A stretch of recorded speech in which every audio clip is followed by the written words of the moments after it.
Hello guys, good morning. कैसे हो आप सब? आपका एक बार फिर से स्वागत है आपके अपने चैनल आई विल पर, जिसमें कि हम कर रहे थे मंथली करंट अफेयर्स की सीरीज़। और आज हम आ जाते हैं अपने मई मंथ के करंट अफेयर्स पर। अप्रैल तक के हम करंट अफेयर्स करवा चुके हैं। अगर आपने हमारी वो वाली सीरीज़ नहीं देखी है तो प्लीज़ जाके पहले वो देखिए। बहुत सारे हमारे कंसेप्ट हम करंट अफेयर्स वाली सीरीज़ में कंप्लीट करा देते हैं। ठीक है, तो आज का क्वेश्चन हम शुरू करते हैं। अगर आपको इस लेक्चर की पीडीएफ चाहिए तो आप हमारे टेलीग्राम चैनल को ज्वाइन कर सकते हैं। उसका लिंक आपको हमारे डिस्क्रिप्शन बॉक्स में मिल जाएगा नीचे। ठीक है, और इसके अलावा आप हमारी और भी बहुत सारी प्लेलिस्ट चेक कर सकते हो, जिसमें कि हमने काफ़ी सारे लेक्चर्स करवा दिए हैं कंप्लीट। जैसे कि प्रीवियस ईयर्स क्वेश्चन की सीरीज़ इकोनॉमिक्स की भी कंप्लीट हो चुकी है, और geography, science tech, polity and environment, इन सब की सीरीज़ कंप्लीट हो चुकी है। करंट अफेयर्स हमारे साथ साथ में चल रहे हैं, और इसके अलावा मोस्ट एक्सपेक्टेड क्वेश्चंस इन की भी सीरीज़ इन सब सब्जेक्ट्स की कंप्लीट हो चुकी है। ठीक है, तो चलिए शुरू करते हैं आज का पहला लेक्चर। ठीक है, तो पहला लेक्चर का पहला क्वेश्चन है, which among the following are advantages of floating solar power plant. Floating solar power plants के क्या क्या फ़ायदे हैं? ठीक है, फर्स्ट है higher efficiency of panel in comparison to land based solar plants. सबसे पहले कि इसमें हायर एफिशिएंसी होती है इन पैनल्स की लैंड बेस्ड सोलर प्लांट्स के कंपैरिजन में। तो ये स्टेटमेंट बिल्कुल सही है। हाई एफिशिएंसी क्यों होती है? क्योंकि जो वाटर होता है वो सोलर पैनल्स को क्या देता है? कूलिंग इफेक्ट देता है। क्या देता है वो? उनको कूलिंग इफेक्ट देता है जब वो हीट होते हैं। ठीक है, तो इससे थर्मल लॉसेस का कम होते हैं और उनकी जो एफिशिएंसी है वो इंक्रीज हो जाती है। 5 to 16% उनकी एफिशिएंसी इंक्रीज हो जाती है। उसके बाद है लॉन्गर मॉड्यूल लाइफ। उसके बाद है लॉन्गर मॉड्यूल लाइफ, बिल्कुल, क्योंकि जो हीट इंड्यूस्ड डिग्रेडेशन है सोलर मॉड्यूल्स में वो स्लो डाउन हो जाता है, तो इसलिए उनकी लाइफ भी बढ़ जाती है। तो कौन सा मतलब उनकी वो हो जाती है, कौन सा डिग्रेडेशन कम हो जाता है? जो हीट इंड्यूस्ड डिग्रेडेशन है। ठीक है, हीट इंड्यूस्ड डिग्रेडेशन कम हो जाता है। हीट इंड्यूस्ड डिग्रेडेशन क्या हो जाता है? कम हो जाता है। थर्ड क्या है? Conservation of water. Conservation of water, water का कंजर्वेशन इसमें क्यों कैसे होता है? सबसे पहले कि ये क्या करती है, जब आप उस सोलर पावर प्लांट को फ्लोट करवाओगे वाटर के ऊपर, तो इससे क्या होगा? वाटर बॉडी का पार्शियल कवरेज हो जाएगा, जिससे कि इवेपोरेशन कम होगी, और इसके थ्रू मतलब रिड्यूस्ड इवेपोरेशन। और जब इवेपोरेशन कम होगी तो वाटर कंजर्व हो जाएगा हमारा। ठीक है, तो इसी के कारण है कि वाटर को कंजर्व भी करता है। ठीक है, और बस ये तीनों ही फ़ायदे हैं इसके, तो आंसर आ जाता है डी। और भी कई सारे इसके फ़ायदे हैं, जैसे कि हमारी जो वाटर क्वालिटी है वो इंक्रीज़ होती है। ठीक है, वाटर क्वालिटी हमारी इंक्रीज़ होती है।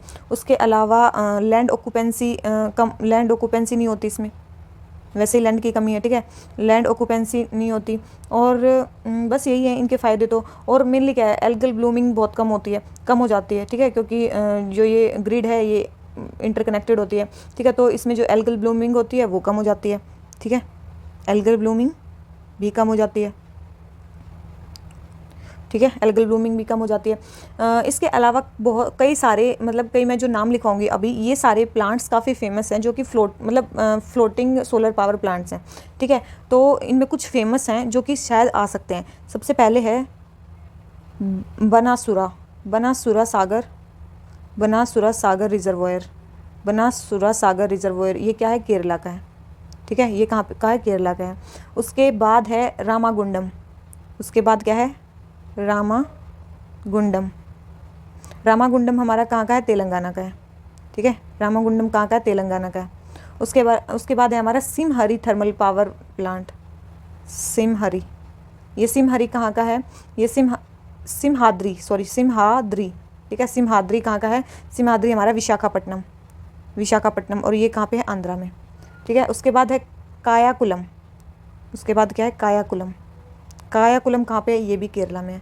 ये कुछ फ्लोटिंग पावर प्लांट्स हैं, सोलर पावर प्लांट्स हैं। ठीक है, ये फेमस है। ठीक है, बानासुरा सागर रिजर्वायर केरला में बन रहा है, रामागुंडम तेलंगाना में, सिमहाद्री विशाखापट्टनम में, और कायाकुलम केरला में। ठीक है, काफ़ी सारे ये जो है फेमस हैं। ठीक है, इसलिए मैंने आपके इनमें नाम लिखवा दिए हैं। अब आ जाते हैं नेक्स्ट क्वेश्चन पे। ठीक है, सेकेंड क्वेश्चन है, which among the following international agencies publishes the enabling the business of agriculture report. Enabling the business of agriculture report वो वही एजेंसी निकालती है जो निकालते हैं ease of doing business report. तो ease of doing business report कौन निकालता है? वर्ल्ड बैंक निकालता है। तो enabling business of agriculture report भी कौन निकालता है? वर्ल्ड बैंक निकालता है, ठीक है। इसमें मेनली सबसे पहले इसमें मेनली क्या मेज़र किया जाता है? इसमें मेज़र किया जाता है कि जो गवर्नमेंट है वो कैसे रेगुलेट कर रही है या कैसी उनकी पॉलिसीज़ हैं, मतलब एग्रीकल्चर एक्टिविटीज़ को लेके, क्या वो एग्रीकल्चर को हिंडर कर रही हैं, एग्रीकल्चर एक्टिविटी को, या फैसिलिटेट करवा रही हैं, ठीक है। और मेनली इसमें 8 इंडिकेटर्स का यूज़ किया जाता है। इनेबलिंग बिजनेस ऑफ एग्रीकल्चर में 8 इंडिकेटर्स का यूज़ किया जाता है। उन 8 इंडिकेटर्स में जैसे कि आता है सीड्स, सप्लाइंग सीड्स, ठीक है। उसके बाद रजिस्टरिंग फर्टिलाइजर्स, ठीक है, रजिस्टरिंग फर्टिलाइजर्स। उसके बाद है सिक्योरिंग वाटर। उसके बाद है मशीनरी, रजिस्टरिंग मशीनरी। उसके बाद है sustaining live stock, sustaining live stock. उसके बाद है protecting plant health, protecting plant health. उसके बाद है ट्रेडिंग फूड, फूड को ट्रेड करना है, ठीक है। उसके बाद है असेसिंग फाइनेंस, आपको लोन या फाइनेंस कहाँ से मिलेगा, ठीक है, असेसिंग फाइनेंस। तो ये 8 इंडिकेटर्स मेनली इसमें यूज़ किए जाते हैं वो करने के लिए, ठीक है।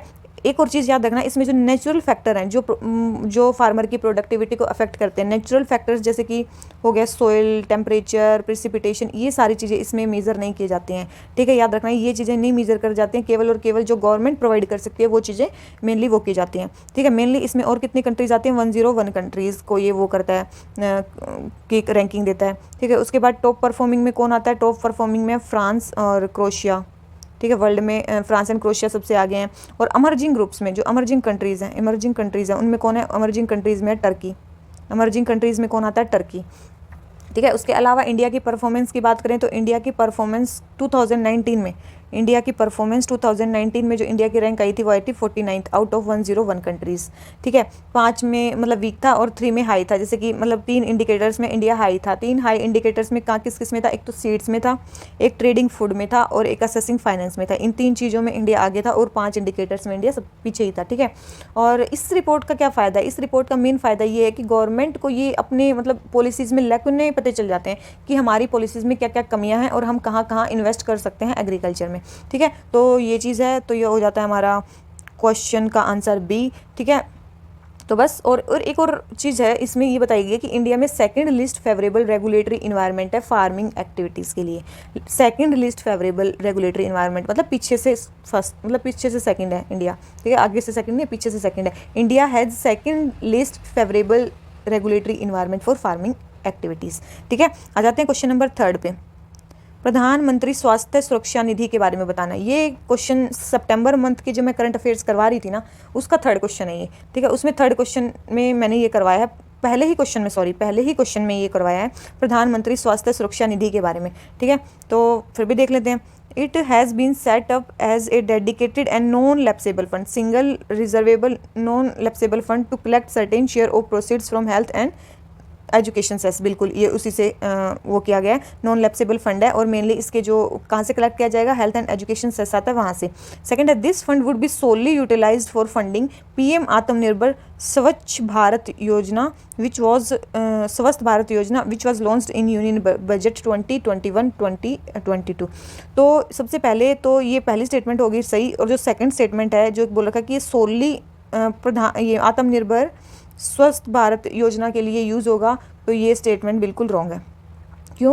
क्योंकि कई सारी जो फ्लैगशिप स्कीम्स हैं ministry of health and family welfare की, उन बहुत सारियों के लिए यूज़ होगा। जैसे कि एक तो होगी यही हमारी प्रधानमंत्री आत्मनिर्भर स्वस्थ भारत योजना, ठीक है, स्वस्थ भारत योजना। उसके अलावा हमारी जो आयुष्मान भारत वाली योजना है, आयुष्मान भारत वाली योजना जिसमें health and wellness centre create किए जा रहे हैं और प्रधानमंत्री जन आरोग्य योजना में इंश्योरेंस प्रोवाइड किया जा रहा है, वो वाली दोनों के लिए ये फंड प्रोवाइड करेगी। उसके बाद नेशनल हेल्थ मिशन जो है इंडिया का नेशनल हेल्थ मिशन, जिसमें हम नेशनल रूरल, जिसने सब्स्यूम किया था नेशनल रूरल हेल्थ मिशन और नेशनल अर्बन हेल्थ मिशन, ये दोनों नेशनल रूरल हेल्थ मिशन और नेशनल अर्बन हेल्थ मिशन जिसने सब्स्यूम किया था, ठीक है। और 2013 में ये आई थी, ठीक है, 2013 में ये आई थी। और इसमें मेनली क्या था, जिसमें हम प्रोवाइड कर रहे थे reproductive, maternal, neonatal, child adolescent health, ये हम प्रोवाइड कर रहे थे। और किससे प्रिवेंट करना था हमें? Communicable and non communicable disease को प्रिवेंट करना था, ठीक है। तो ये थी, और प्रधानमंत्री ये तो बताई दी। इसके अलावा जो इमरजेंसी और डिजास्टर प्रिपेयर्डनेस है उसके लिए भी इसको यूज़ किया जा सकता है, इमरजेंसी और डिजास्टर प्रिपेयर्डनेस के लिए, डिजास्टर प्रिपेयर्डनेस के लिए भी, अगर कोई फ्यूचर में कोई प्रोग्राम गवर्नमेंट लॉन्च करती है उसके लिए भी, और मेनली जो नेशनल हेल्थ पॉलिसी है मतलब हेल्थ केयर फॉर ऑल जो 2007 की पॉलिसी है उसके प्रोग्राम्स को भी लॉन्च करने के लिए मेनली मतलब ये फंड यूज़ किया जा सकता है। ठीक है, तो ये जो सेकंड स्टेटमेंट है हमारी कि केवल और केवल इसके लिए यूज़ किया जाता है, तो ये स्टेटमेंट हमारी रॉन्ग हो जाती है। ठीक है, ये स्टेटमेंट हमारी रॉन्ग हो जाती है। और मेनली इस फंड को कौन मैनेज करता है, इसको फंड को मैनेज करता है ministry of health and family welfare. ठीक है, और हाँ, तो ये हो गया हमारा क्या, सेकंड स्टेटमेंट रॉन्ग होगी, फर्स्ट स्टेटमेंट करेक्ट है, तो आंसर हमारा क्या आ गया, ए। ठीक है, तो ये हमारा आंसर क्या आ गया, ए। प्रधानमंत्री स्वस्थ भारत योजना। ठीक है, तो इसमें जो बोल रखा है कि प्रधानमंत्री स्वास्थ्य सुरक्षा निधि, जो प्रधानमंत्री स्वास्थ्य सुरक्षा निधि है ये किसके अंडर बनी है, एक स्कीम भी थी प्रधानमंत्री स्वास्थ्य सुरक्षा योजना। ठीक है, ये एक योजना भी है, प्रधानमंत्री स्वास्थ्य सुरक्षा योजना भी है। इसमें मेनली क्या किया जा रहा है, इसमें मेनली 20 अभी मतलब रिसेंट न्यूज़ आई थी कि 22 न्यू रीजनल एम्स इसमें खोले जाएंगे। ठीक है, इसके इस स्कीम के अंडर। ये कब आई थी, ये आई थी 2003 में ये स्कीम आई थी। मेनली किसके लिए आई थी, टर्शरी हेल्थ केयर के लिए, मेनली किसके आई थी, tertiary health care services provide करने के लिए। ठीक है, और मतलब ठीक है, टर्शरी हेल्थ केयर प्रोवाइड करने के लिए। और इसमें मेन इसमें क्या सेटअप करना था, एक तो एम्स लाइक इंस्टीट्यूशन सेटअप करने थे, एक जो मेडिकल कॉलेजेस हैं वहाँ पे गवर्नमेंट मेडिकल कॉलेज हैं उनको अपग्रेड करना था, किसको, गवर्नमेंट मेडिकल कॉलेजेस को। और तीसरी चीज़ क्या थी, एम्स लाइक, और मेनली वहाँ पे क्वालिटी एजुकेशन देनी थी, मतलब मेडिकल कॉलेजेस में क्वालिटी एजुकेशन को देना था। ये इसके मेन टारगेट्स थे प्रधानमंत्री स्वास्थ्य सुरक्षा योजना के। और इसकी भी नोडल एजेंसी क्या थी, ministry of health and family welfare. ठीक है, और इसका प्रोजेक्ट कॉस्ट मतलब ये क्या थी, सेंट्रली सेक्टर थी, स्पॉन्सर्ड थी, तो ये कौन सी थी, सेंट्रली स्पॉन्सर्ड स्कीम थी। कौन सी थी, सेंट्रली स्पॉन्सर्ड स्कीम थी, प्रधानमंत्री स्वास्थ्य सुरक्षा योजना के बारे में मैं ये बता रही हूँ। ठीक है, और अभी एक और स्कीम आई यहाँ पे, कौन सी, प्रधानमंत्री स्वस्थ भारत योजना। प्रधानमंत्री स्वस्थ भारत योजना अभी 2021 और 2022 के बजट में अनाउंस हुई है। इसमें कौन सी हेल्थ केयर फैसिलिटी देनी है, प्राइमरी, सेकेंडरी और टर्शरी, तीनों ही टाइप की इसमें हमें वो देनी है, हेल्थ केयर कैपेसिटी डेवलप करनी है तीनों की। ठीक है, और मेनली मॉडर्न इकोसिस्टम को हमें डेवलप करना है और इंडिया को, ताकि आत्मनिर्भर बने इंडिया किस किस में, रिसर्च में, टेस्टिंग में, ट्रीटमेंट में। रिसर्च, टेस्टिंग, ट्रीटमेंट तीनों ही चीज़ें कहाँ पे होनी चाहिए, कंट्री में होनी चाहिए।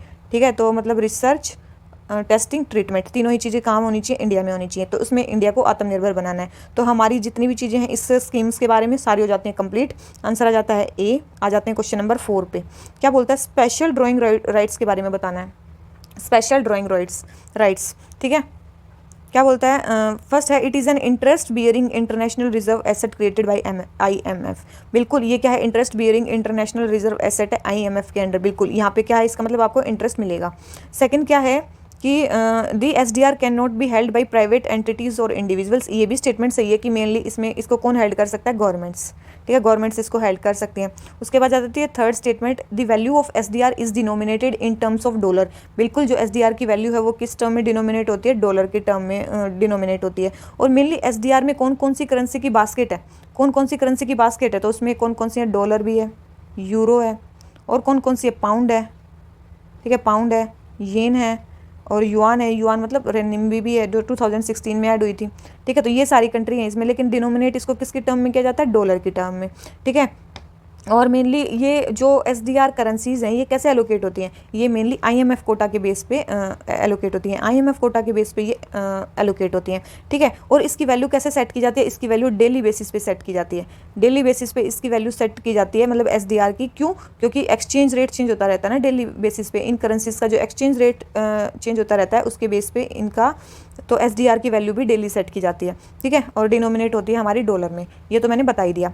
उसके बाद आपको पता ही होगा कि जो SDR हैं ये ना तो कोई करेंसी है ना कोई क्लेम्स हैं। ठीक है, ये मेनली क्या है कि मतलब जो IMF के मेंबर कंट्रीज़ हैं वो as a freely usable currencies की तरह इसको क्लेम कर सकते हैं, लेकिन ये ना कोई करेंसी है ना कोई क्लेम है।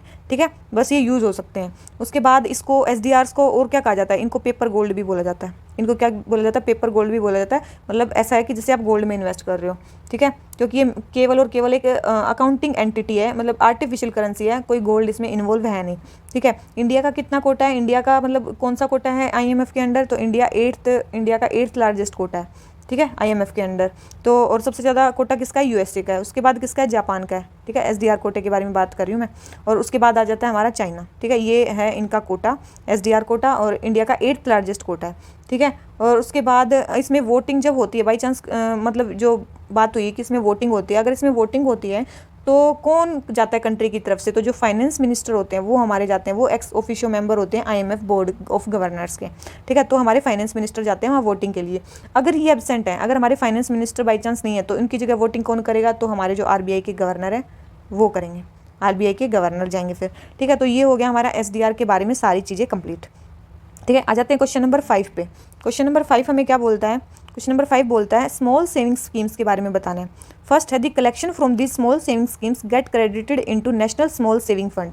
सबसे पहले जो ये जो ये कलेक्शन है स्मॉल सेविंग फंड का, ये नेशनल स्मॉल सेविंग फंड में क्रेडिट हो जाता है, which is part of consolidated fund of India. जो किसका पार्ट है? कंसोलिडेटेड फंड ऑफ इंडिया का पार्ट है। तो याद रखना, नेशनल स्मॉल सेविंग फंड में तो क्रेडिट होता है, लेकिन वो किसका पार्ट है? पब्लिक अकाउंट ऑफ इंडिया का पार्ट है, पब्लिक अकाउंट ऑफ इंडिया का पार्ट है, ठीक है। किसका पार्ट नहीं है?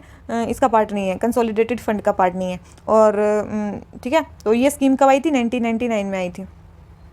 सेकेंड है interest rate on small saving schemes are deregulated and hence determined by market forces. जो ये होते हैं इनका इंटरेस्ट रेट डीरेगुलेट होता है। तो याद रखना, इनका कोई डीरेगुलेट नहीं होता है, ये हर 4 मतलब एवरी क्वार्टर, मतलब हर क्वार्टर में इनका जो रेट है वो रीसेट किया जाता है, ठीक है। प्रीवियस 3 मंथ्स की जो गवर्नमेंट सिक्योरिटी की यील्ड्स हैं उनके बेस पे, ठीक है। तो ये नहीं है कि उनका जो डीरेगुलेट होता है, ऐसा नहीं है, हर क्वार्टर में इनका सेट किया जाता है। तो ये मार्केट फोर्सेस की बेस पे नहीं है, ठीक है। तो सेकंड स्टेटमेंट रॉन्ग होगी और फर्स्ट स्टेटमेंट भी रॉन्ग होगी। तो आंसर इसका क्या आ गया? डी, ठीक है। आंसर क्या आ गया? डी। और याद रखना, कई बार क्या हो जाता है, कुछ अमाउंट को जो नेशनल स्मॉल सेविंग फंड में होता है उसको सेंट्रल गवर्नमेंट अपनी गवर्नमेंट सिक्योरिटी में भी इन्वेस्ट कर देती है, ठीक है। कई बार गवर्नमेंट सिक्योरिटीज़ में भी इन्वेस्ट कर देती है, इसलिए इसकी ये तो इस फंड को एडमिनिस्टर कौन करता है? इस फंड को एडमिनिस्टर करता है department of economic affairs. Department of economic affairs मतलब मिनिस्ट्री कौन सी? मिनिस्ट्री ऑफ फाइनेंस इसको देखती है, ठीक है। मिनिस्ट्री ऑफ फाइनेंस इसको देखती है। और याद रखना, अगर बाई चांस गवर्नमेंट मार्केट से बोरो कर रही है और mainly national small saving fund से बोरो कर रही है गवर्नमेंट, तो ज़्यादा इंटरेस्ट किसका होता है? तो याद रखना, ज़्यादा इंटरेस्ट कॉस्ट ऑफ बोरिंग किसका होता है? NSSF का होता है। मतलब अगर यहाँ से गवर्नमेंट बोरो करती है तो उसको ज़्यादा पैसे देने पड़ते हैं। यहाँ का कॉस्ट ऑफ बोरिंग NSSF का ज़्यादा होता है मार्केट बोरोइंग से, ठीक है। और मेनली इसको 3 हेड्स में रखा जाता है। नेशनल स्मॉल सेविंग फंड में मेनली अमाउंट को 3 हेड्स में रखा जाता है। एक तो होते हैं पोस्टल डिपॉजिट्स, एक होते हैं सेविंग सर्टिफिकेट्स, ठीक है। और तीसरे होते हैं social security schemes. Social security scheme में जैसे PPF हो गया, सीनियर सिटीजन सेविंग स्कीम हो गई, ठीक है। और सेविंग सर्टिफिकेट में जैसे नेशनल स्मॉल सेविंग सर्टिफिकेट हो गया, किसान विकास पत्र हो गया, ये सारे हो गए। पोस्टल में जैसे कि सेविंग ड्राफ्ट हो गए, रिकरिंग डिपॉजिट्स हो गए और टाइम डिपॉजिट्स हो गए, सेविंग डिपॉजिट। तो ये सारे किस में आते हैं? पोस्टल डिपॉजिट्स में आते हैं, ठीक है। अभी क्या हुआ रिसेंटली, अभी कोरोना के टाइम पे NSSF का इंटरेस्ट रेट कम कर दिया है गवर्नमेंट ने। क्यों? क्योंकि अभी गवर्नमेंट को बोरोइंग ज़्यादा करनी है। अगर गवर्नमेंट को बोरोइंग ज़्यादा करनी है तो कॉस्ट ऑफ बोरोइंग ज़्यादा हो जाएगा। अगर कॉस्ट ऑफ बोरोइंग ज़्यादा हो जाएगा तो गवर्नमेंट का डेफिसिट बढ़ेगा, ठीक है। तो इसलिए कारण गवर्नमेंट ने क्या किया है, इसके इंटरेस्ट रेट को कम कर दिया गया है, ठीक है। तो इसके रेट को कम कर दिया गया ताकि जो कॉस्ट ऑफ बोरोइंग है गवर्नमेंट का वो कम हो और फिजिकल डेफिसिट भी गवर्नमेंट का क्या हो? कम हो, ठीक है। तो आंसर आ जाते हैं डी, इसलिए ये न्यूज़ में भी था। आ जाते हैं क्वेश्चन नंबर 6 पे।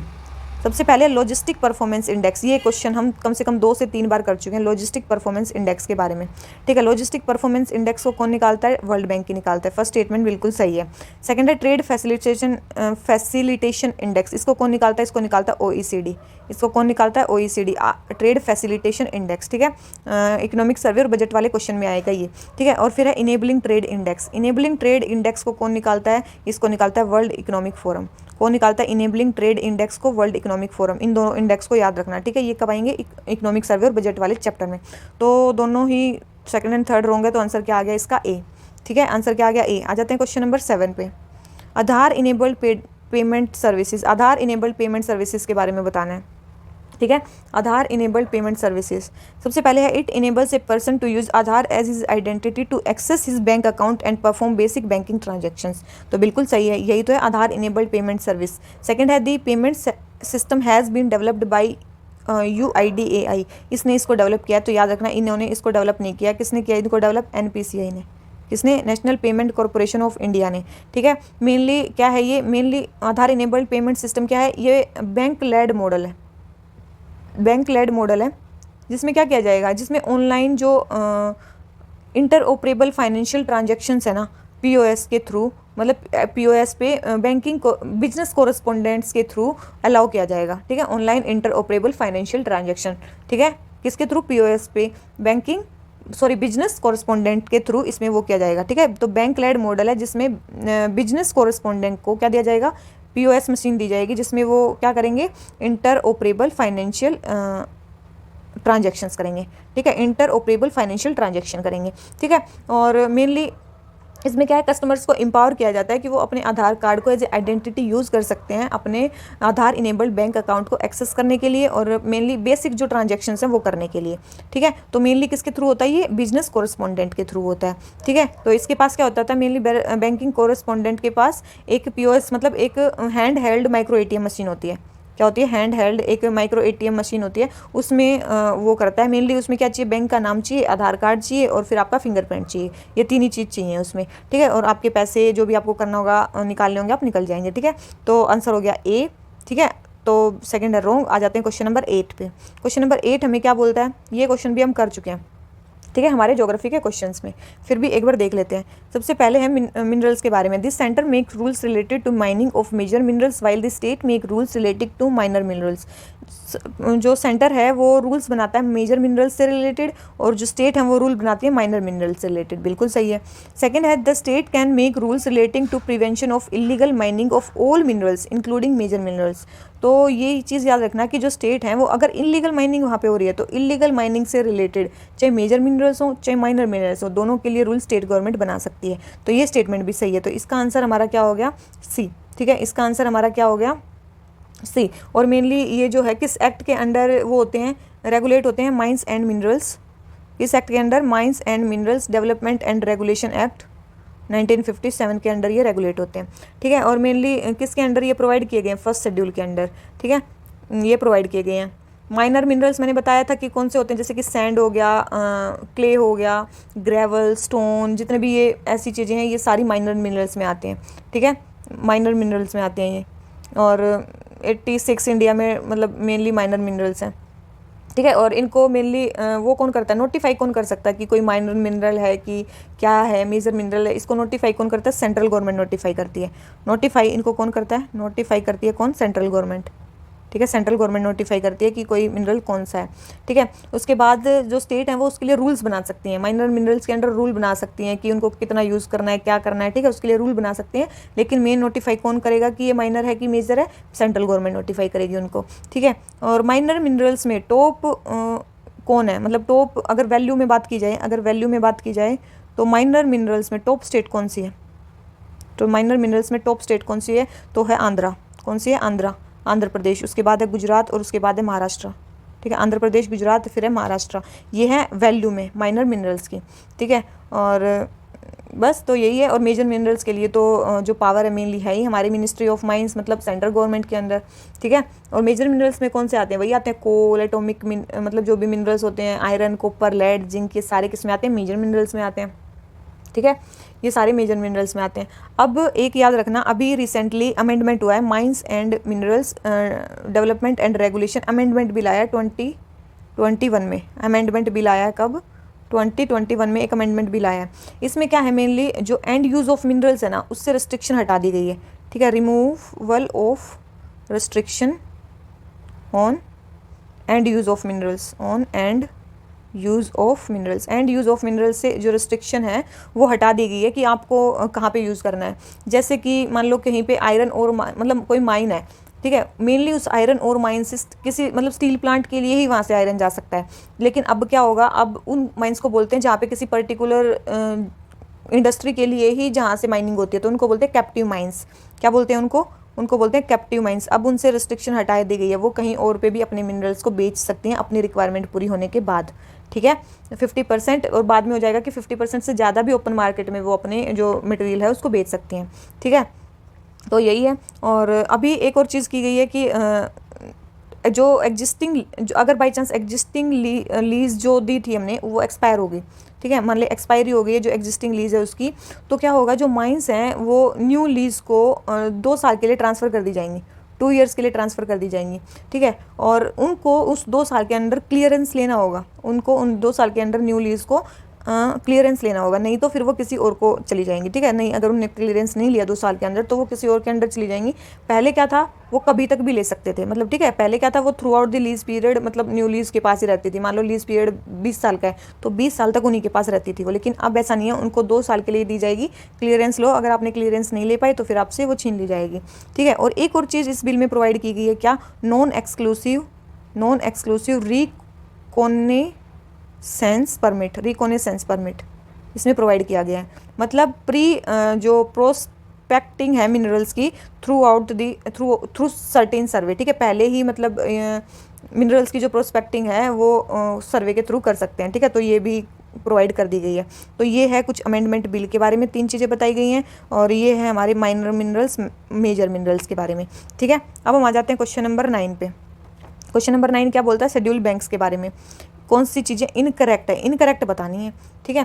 तो पहली चीज़ है कि schedule banks must be listed under RBI act 1934। जो शेड्यूल बैंक हैं वो आरबीआई एक्ट के अंडर वो होने चाहिए। तो बिल्कुल ये स्टेटमेंट तो सही है कि लिस्ट होनी चाहिए सेकंड शेड्यूल के अंदर, ठीक है। वो भी किसके अंदर, सेकंड शेड्यूल के अंदर। सेकंड है, only some of the urban cooperative banks that fulfil the criteria are listed as schedule bank in India. Only some of the urban cooperative banks, ऐसा थोड़ी ना है कि केवल अर्बन कोऑपरेटिव बैंक्स ही जो फुलफिल करते हैं क्राइटेरिया को वही शेड्यूल बैंक्स बन सकते हैं, ऐसा तो नहीं है, ठीक है। तो सेकंड स्टेटमेंट क्या होगी हमारी, रॉन्ग होगी। तो आंसर आ गया यही।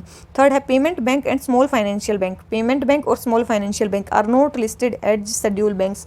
ये शेड्यूल बैंक्स के अंडर लिस्ट नहीं होते हैं। तो ये भी स्टेटमेंट सही है कि ये शेड्यूल बैंक के अंडर लिस्ट नहीं है, ये डिफरेंट बैंक है, डिफरेंशियल बैंक्स में आते हैं ये। और फोर्थ है, they must have paid up capital of at least 5 lakh. इनके पास एटलीस्ट जो पेड अप कैपिटल है वो कितनी होनी चाहिए, 5 लाख होनी चाहिए। ये स्टेटमेंट भी हमारी सही है, ठीक है। और क्या होते हैं, शेड्यूल कमर्शियल बैंक को सीआरआर रखना पड़ता है, ठीक है, आरबीआई के पास, ठीक है। हाँ, शेड्यूल बैंक्स को रखना पड़ता है सीआरआर उनके पास, ठीक है। और आरबीआई से मनी भी बोरो कर सकते हैं, जो कि नॉन शेड्यूल बैंक्स नहीं बोरो कर सकते। इसके अलावा देखो सीआरआर लेना पड़ता है और बोरो भी कर सकते हैं आरबीआई से। और क्या है, क्लियरेंस हाउस के मेंबर भी हो सकते हैं। ये जो क्लियरिंग हाउस है उसके भी मेंबर्स हो सकते हैं, जबकि नॉन शेड्यूल बैंक्स हैं वो क्लियरिंग हाउस के मेंबर नहीं हो सकते, ठीक है। तो ये हो जाता है हमारा क्वेश्चन 9th। आ जाते हैं 10th पे। स्मॉल फाइनेंशियल बैंक के बारे में बात कर रहे हैं। स्मॉल फाइनेंशियल बैंक, सबसे पहले small financial bank can accept deposit only up to 1 lakh.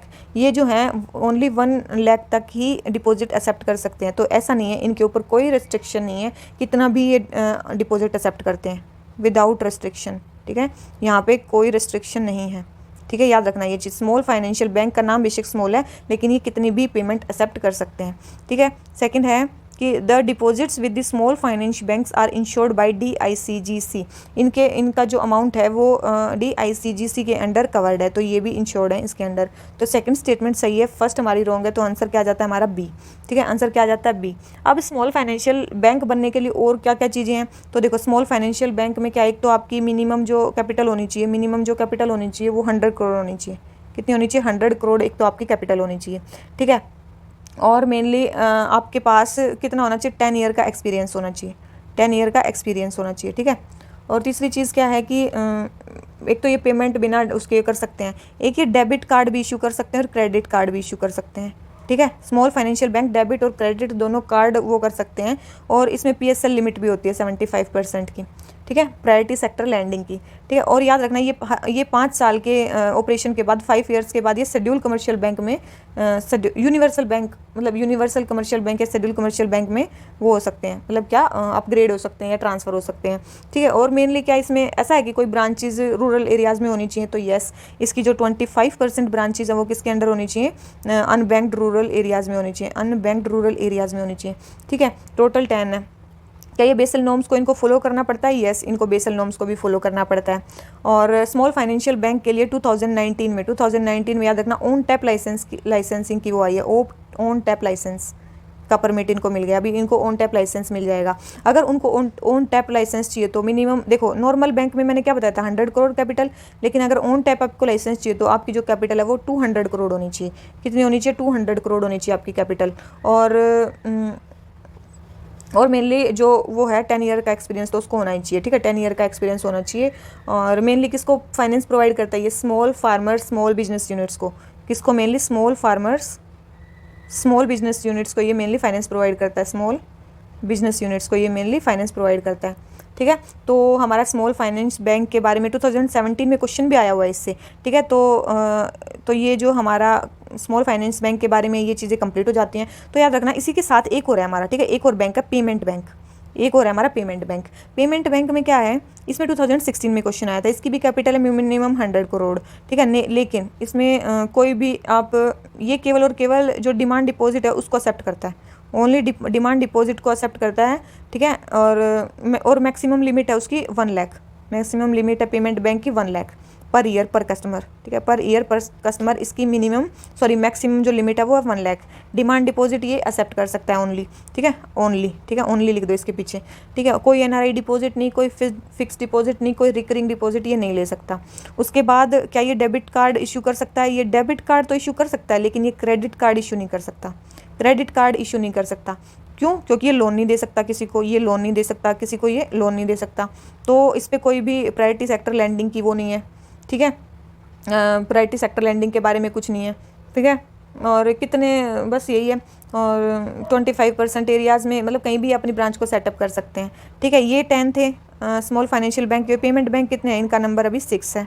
ठीक है, और क्या पेमेंट बैंक को भी किसी में कन्वर्ट किया जा सकता है? यस, पेमेंट बैंक को भी स्मॉल फाइनेंशियल बैंक में, पेमेंट बैंक को भी स्मॉल फाइनेंशियल बैंक में कन्वर्ट किया जा सकता है 5 साल के बाद, 5 ईयर ऑफ एक्सपीरियंस के बाद। और स्मॉल फाइनेंशियल बैंक को किस में किया जाता है? यूनिवर्सल कमर्शियल बैंक में 5 साल के एक्सपीरियंस के बाद। ठीक है, और दोनों ही किसके अंडर कवर हैं? पेमेंट बैंक भी और ये दोनों भी किसके अंडर कवर हैं? ये दोनों कवर हैं किसके अंडर? DICGC मतलब क्रेडिट गारंटी के अंडर। ठीक है, और याद रखना यहाँ पे जो शेड्यूल कमर्शियल बैंक के लिए जो नॉर्म्स है ना, नॉर्म्स हैं, बेसल नॉर्म्स जो हैं वो शेड्यूल कमर्शियल बैंक से भी ज़्यादा टाइटर है यहाँ पे। याद रखना पेमेंट बैंक में भी और schedule commercial small finance bank में, दोनों में जो बेसल नॉर्म्स हैं वो किससे स्ट्रॉन्ग है? शेड्यूल कमर्शियल बैंक से स्ट्रॉन्गर है, टाइटर है। ठीक है, ये चीज़ याद रखना इन दोनों में। तो जो इसका आंसर हो जाता है वो हमारा क्या हो जाता है? आंसर हो गया बी। आ जाते हैं क्वेश्चन नंबर 11 पे। ठीक है, ये सारी चीज़ें हो गई हमारी इसके बारे में। आ जाते हैं क्वेश्चन नंबर 11 पे। Helium can be used for which of the following? Helium किसके लिए यूज़ की जाती है? सबसे पहले है cooling satellite instrument, MRI scanner, inflate car airbags और स्कैन बारकोड्स। तो याद रखना हीलियम बार कोडिंग के लिए भी और कार के एयरबैग्स को फुलाने के लिए और MRI स्कैनर में और कूलिंग सैटेलाइट इंस्ट्रूमेंट इन सब में यूज़ की जाती है। तो आंसर क्या आ गया? डी। आ जाते हैं क्वेश्चन नंबर 12 पे। ग्लियल सेल्स के बारे में बताना है। ठीक है, ग्लियल सेल्स के बारे में बताना है। First, they are more numerous than nerve cell in brain. Brain में इनका नंबर कितना होता है? ब्रेन में इनका नंबर नॉर्मल जो नर्व सेल्स हैं उनसे भी ज़्यादा होता है। तो ये स्टेटमेंट सही है। सेकंड है, they are generally small than neurons. ये जनरली न्यूरॉन्स से स्मॉल होती हैं, बिल्कुल ये छोटी भी होती हैं और इनमें एक्सॉन्स और डेंड्राइट्स नहीं होते। Lack dendrons and dendrites and axons ये इसमें नहीं होते हैं। थर्ड है, they aid in recovery from neural injury. ये हेल्प करती हैं इंजरी से रिकवर करने में। तो ये स्टेटमेंट भी सही है, ये हेल्प करती हैं। ठीक है, मेनली जो डेड न्यूरॉन्स हैं उनको एलिमिनेट करती हैं, पैथोजेंस को भी डिस्ट्रॉय करती हैं और साइनेप्टिक क्लेफ्ट में जो न्यूरोट्रांसमीटर होते हैं उनको भी क्लियर करती हैं। उसके बाद न्यूट्रिएंट्स सप्लाई करती हैं, ऑक्सीजन सप्लाई करती हैं, फिजिकल स्ट्रेंथ देती हैं मसल्स को। तो ये सारे काम कौन कर सकते हैं? Glial cells. ठीक है, तो इसका जो आंसर हो जाता है वो क्या हो जाता है? तीनों ही स्टेटमेंट सही है, तो आंसर आ गया डी। आ जाते हैं क्वेश्चन नंबर 13 पे। AEG12 क्या है? AEG12 क्या है? तो याद रखना ये क्या है? एक प्रोटीन है इफेक्टिव अगेंस्ट फ्लेवी वायरस। ये एक मॉस्किटो प्रोटीन है। ठीक है, जिसको AEG12 बोलते हैं। ठीक है, ये मेनली जो फ्लेवी वायरस है उनको इनहिबिट करता है। ठीक है, ये एक प्रोटीन है जो फ्लेवी वायरस वाले जो वायरस हैं, फ्लेवी वायरस वाले वायरस मतलब जो कौन सी डिजीज़ करते हैं? जैसे कि येलो फीवर हो गया, उसको डिजीज़ करते हैं। Yellow fever, dengue, West Nile, Zika. ठीक है, इन सब को जो कोज करते हैं वो फ्लेवी वायरस, उनके प्रोटीन के अगेंस्ट है ये AEG12। ठीक है, और तो अभी इतनी ज़्यादा डेवलप नहीं हुई है। अभी बायो इंजीनियर्स को अब लगभग सालों लग जाएंगे इस थेरेपी को कोविड-19 के लिए यूज़ करने के लिए। ठीक है, मेनली इसका चीज़ क्या है कि ये मतलब ये फ्लेवी वायरस को तो तोड़ता ही है लेकिन ये हमारी RBC को भी ब्रेक कर देता है। ठीक है, तो ऐसी चीज़ चाहिए कि ये जो प्रोटीन है AEG12 ये RBC को ब्रेक ना करे, केवल और केवल जो वायरसेस हैं जो एक्सटर्नल हैं उन्हीं को केवल डिस्ट्रॉय करे। ठीक है, तो इसीलिए ये न्यूज़ में है। आ जाते हैं क्वेश्चन नंबर 14 पे। क्या बोलता है? अमेजोनिया 1 के बारे में बताना है। फर्स्ट है फर्स्ट है कि it is an optical earth observation satellite. ये ऑप्टिकल अर्थ ऑब्जर्वेशन सैटेलाइट है, तो बिल्कुल ये ऑप्टिकल अर्थ ऑब्जर्वेशन सैटेलाइट है। It has been launched by NASA to observe recurring fire incident in Amazon. तो ये किसने लॉन्च किया है? ये नासा ने लॉन्च किया है। तो याद रखना ये जो लॉन्च हुआ है ये कहाँ से हुआ है? PSLV C51 से लॉन्च हुआ है, ठीक है। ये यहाँ से लॉन्च हुआ है और इंडिया ने इसको लॉन्च किया, ठीक है। और मेनली, ठीक है, हाँ, ये इसी के लिए है, ये इसने लॉन्च किया है। तो ये नासा ने इसके लिए नहीं लॉन्च, फायर इंसिडेंट्स के लिए तो पहली बात ये लॉन्च ही नहीं किया है। किसके लिए लॉन्च किया है इन्होंने? ये मेनली डिफॉरेस्टेशन को मॉनिटर करने के लिए। किसके लिए किया है ये? Mainly to monitor deforestation, to monitor deforestation को मॉनिटर करने के लिए किया है। और मेनली जो भी वहाँ पे डाइवर्सिफाइड एग्रीकल्चर प्रैक्टिसेस होती हैं उनको भी वो करने के लिए किया है, ठीक है। और मेनली देखो नासा का एक फायर इंसिडेंट्स के लिए ना, तो फायर इंसिडेंट्स के लिए नासा का एक अलग मिशन है जिसको बोलते हैं एक्वा सैटेलाइट। उन्होंने लॉन्च किया एक्वा सैटेलाइट उन्होंने लॉन्च किया है फायर इंसिडेंट्स को वो करने के लिए। और ये जो एक्वा सैटेलाइट है ये क्या, कौन सी टेक्नोलॉजी यूज़ करता है? ये करता है मोडेस, मतलब moderate resolution imaging of spectro radiometer, ठीक है, ऑफ स्पेक्ट्रो रेडियोमीटर, ठीक है। तो सेकंड स्टेटमेंट रॉन्ग, फर्स्ट सही हो जाती है, आंसर आ जाता है ए। आ जाते हैं क्वेश्चन नंबर 15 पे। क्या बोलता है हमें क्वेश्चन नंबर 15 कि लूनर पोलर एक्सप्लोरेशन मिशन, कौन कौन से मिशन किस किस के हैं? तो लूनर पोलर एक्सप्लोरेशन मिशन किसका है? ये इसरो का और जाक्सा का है। इंडिया और जापान का मिशन है लूनर पोलर एक्सप्लोरेशन मिशन, ठीक है, याद रखना इसको। लूनर पोलर एक्सप्लोरेशन मिशन, इसको इसको LUPEX भी बोलते हैं, ठीक है, लूनर पोलर एक्सप्लोरेशन मिशन, ठीक है, इसरो और जाक्सा का है। और मेनली लूनर रोवर्स और जो लैंडर है वो सेंड करेगा साउथ पोल पे, कब? 2024 में, ठीक है, 2024 में ये जाएगा। सेकंड है आर्टेमिस मिशन, ये तो मैंने आपको करवा भी चुकी हूँ मैं। तो आर्टेमिशन कहाँ का है? ये नासा का है, ठीक है, ये कहाँ का है? नासा का है, ठीक है। तो सेकंड स्टेटमेंट होगी हमारी रॉन्ग। तो अगर सेकंड रॉन्ग हो गई, फर्स्ट करेक्ट है, तो थर्ड देख लेते हैं। चैंग-4 कहाँ का है? चाइना का है। तो ये तो आपको पता ही है कि चैंग-4 कहाँ का है? चाइना का है। और मेनली ये कहाँ पे उतारेगा? उसके कौन से क्रेटर पे उतरेगा? ये उतरेगा वॉन कारमन क्रेटर, ठीक है, वॉन कारमन क्रेटर पे उतरेगा ये। तो ये सारे मून के मिशन है जो कौन कौन सी कंट्री ले जा रही हैं ये आपको पता चल गया है। तो इंडिया का कौन सा मिशन है? तो इंडिया का मिशन है चंद्रयान। कौन सा है? चंद्रयान, ठीक है। तो ये हमारा हो गया, ठीक है। तो फर्स्ट सही है, सेकंड रॉन्ग है, थर्ड सही है, तो आंसर क्या आ गया? बी, ठीक है, आंसर क्या आ गया? बी। आ जाते हैं क्वेश्चन नंबर 16 पे। क्वेश्चन नंबर 16 हमें क्या बोलता है? ग्लोबल बायो इंडिया 2021 के बारे में बताना है, ठीक है, ग्लोबल बायो इंडिया 2021 के बारे में बताना है। It is organised by ministry of environment forest and climate change. ये किसने ऑर्गेनाइज किया है? Ministry of environment forest and climate change ने इसको ऑर्गेनाइज किया है, ठीक है। तो याद रखना इन्होंने ऑर्गेनाइज नहीं किया, इनको ऑर्गेनाइज किया है department of biotech, ministry of science and tech को, ठीक है। तो इसके इन्होंने किया है और किसके साथ मिलके? बायरेक के साथ मिलके, biotechnology industry research assistance council, ठीक है, BIRAC, ठीक है, इसके साथ इन पार्टनरशिप विद CII, ठीक है, confederation of Indian industry association, ठीक है। तो इन सब के साथ मिलके और भी है, ठीक है, ये है 3। और इसके बाद आ गया हमारा ABLE, मतलब association of biotech led enterprise और इन्वेस्ट इंडिया, ठीक है। तो ये सारे इन सब ने मिलकर इसको किया है। तो ministry of environment forest and climate change ने तो इसको ऑर्गेनाइज नहीं किया है। सेकंड है it is to engage post graduate students from across the world to learn about natural resource management and biodiversity conservation.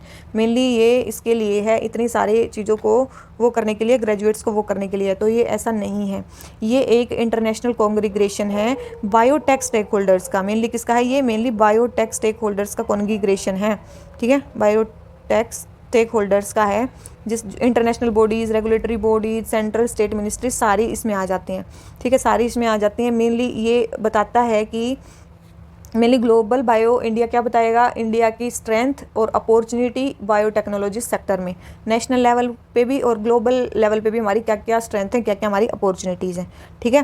तो स्ट्रेंथ को भी बताएगा ये हमारी और अपॉर्चुनिटीज़ को भी बताएगा, ठीक है। अपॉर्चुनिटीज़ को भी बताएगा। और इंडिया को एज ए इनोवेशन हब बनाना है हमें बायोटेक्नोलॉजी सेक्टर में, बायो मैन्युफैक्चरिंग में, ठीक है, ग्लोबल हब बनाना है, उसके लिए ये, ठीक है, उसके लिए ये मेनली बायोटेक्नोलॉजी सेक्टर में इंडिया को हब बनाना है, ठीक है, उसके लिए है ये। तो अभी न्यूज़ में क्यों है, क्योंकि अभी रिसेंटली ये लॉन्च हुआ था, अभी रिसेंटली ये इनैगोरेट किया गया था, इसका सेकंड एडिशन, ठीक है, इसका second edition global bio India 2021, ठीक है। तो और इसका थीम क्या था इस बार इसका थीम था ट्रांसफॉर्मिंग लाइव्स। क्या था? ट्रांसफॉर्मिंग लाइव्स इसका थीम था। और इसमें मतलब इसकी मेनली टैगलाइन क्या थी? इसकी मेन टैगलाइन थी बायो साइंस से बायो इकोनॉमी, बायो साइंस से बायो इकोनॉमी, ठीक है, ये इसकी थी मेन टैगलाइन, ठीक है। और ये थे इसके मेन। और अगर आप अभी आप बोलो कि बायोटेक्नोलॉजी सेक्टर में, इनोवेशन में, इन सब चीज़ों में हमें काम करना है, बायोटेक में हमें इनोवेशन करनी है, तो इंडिया का इनोवेशन इंडेक्स में रैंक क्या है? ग्लोबल इनोवेशन इंडेक्स में इंडिया की रैंक क्या है 2020 में याद रखना, हाँ 2020 में याद रखना इंडिया की रैंक थी 48, कितनी थी? 48 ग्लोबल इनोवेशन इंडेक्स में। ग्लोबल इनोवेशन इंडेक्स को कौन निकालता है? वर्ल्ड इंटेलेक्चुअल प्रॉपर्टी ऑर्गेनाइजेशन, ठीक है। 2020 में रैंक है 42 और 2019 में क्या थी इसकी रैंक? 52 थी, 52 से आई 48।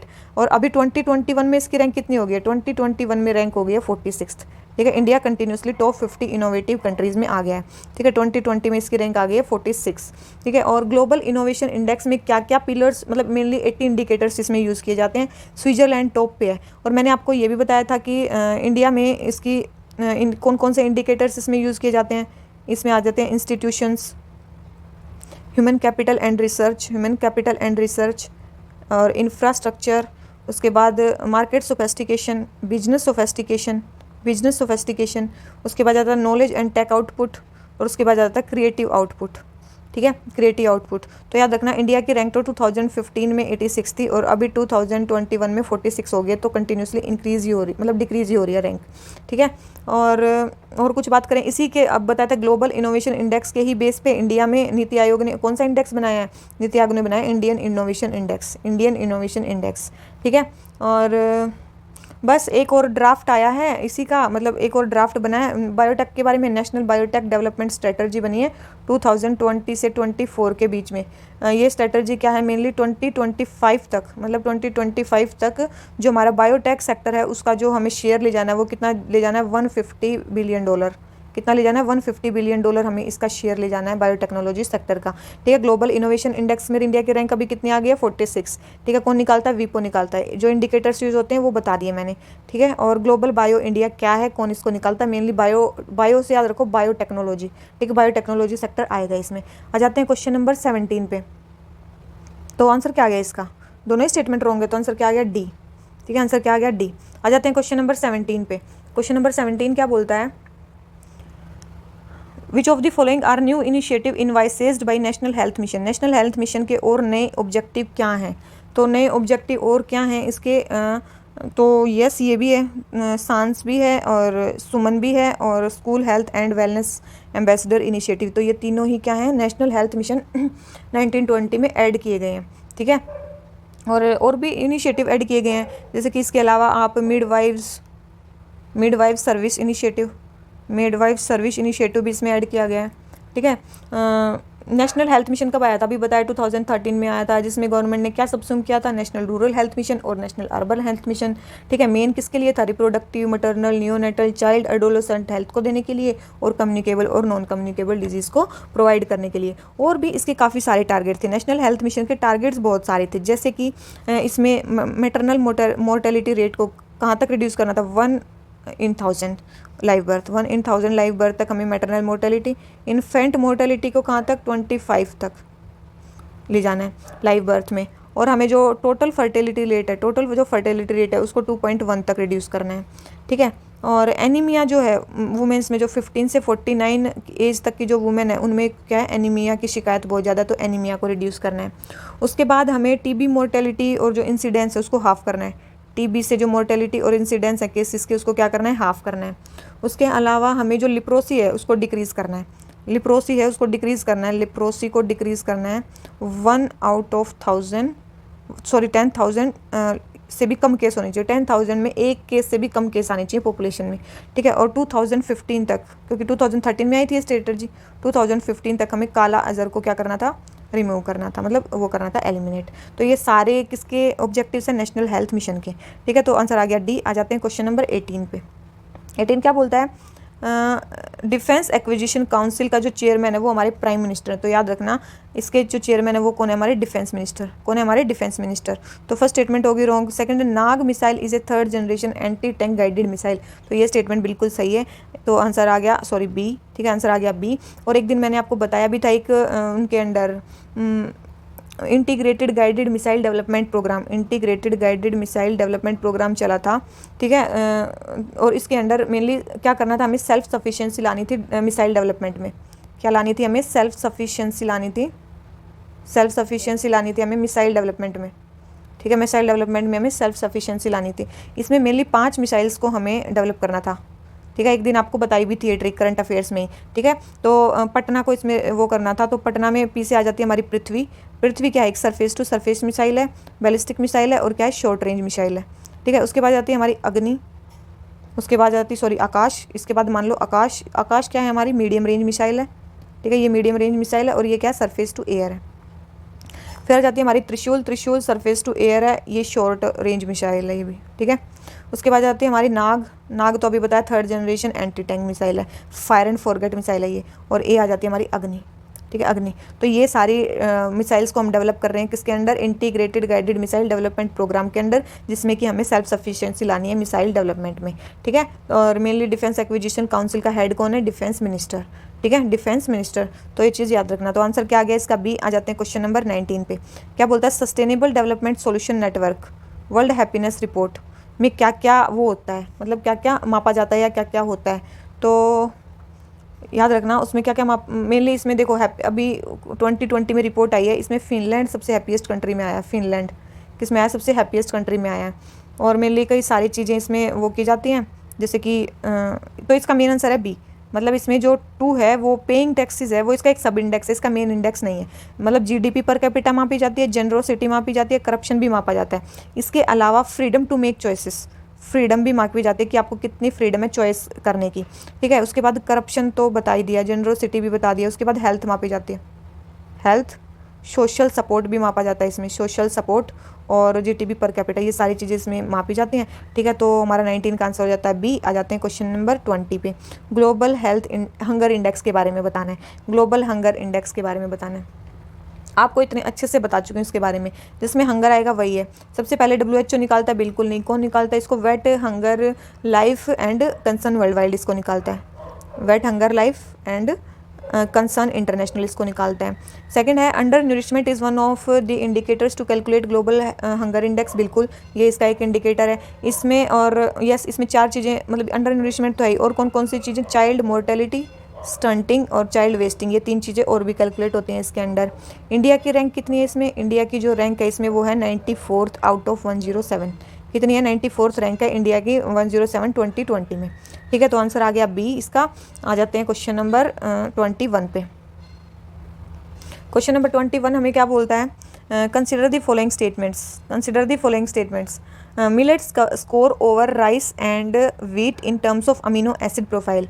मतलब मिलेट्स का जो ज़्यादा न्यूट्रिएंट्स का जो स्कोर होता है वो अमीनो एसिड्स उसमें ज़्यादा होते हैं, ये बोला गया है। ठीक है, तो यस ये बिल्कुल सही है, वहाँ पे अमीनो एसिड्स ज़्यादा होते हैं। सेकंड है millets are hardier and drought resident crop, बिल्कुल इसीलिए बोला जाता है कि ये पानी कम यूज़ करते हैं, मिलेट्स को उगाओ और जो पैडी है उसको कम उगाओ।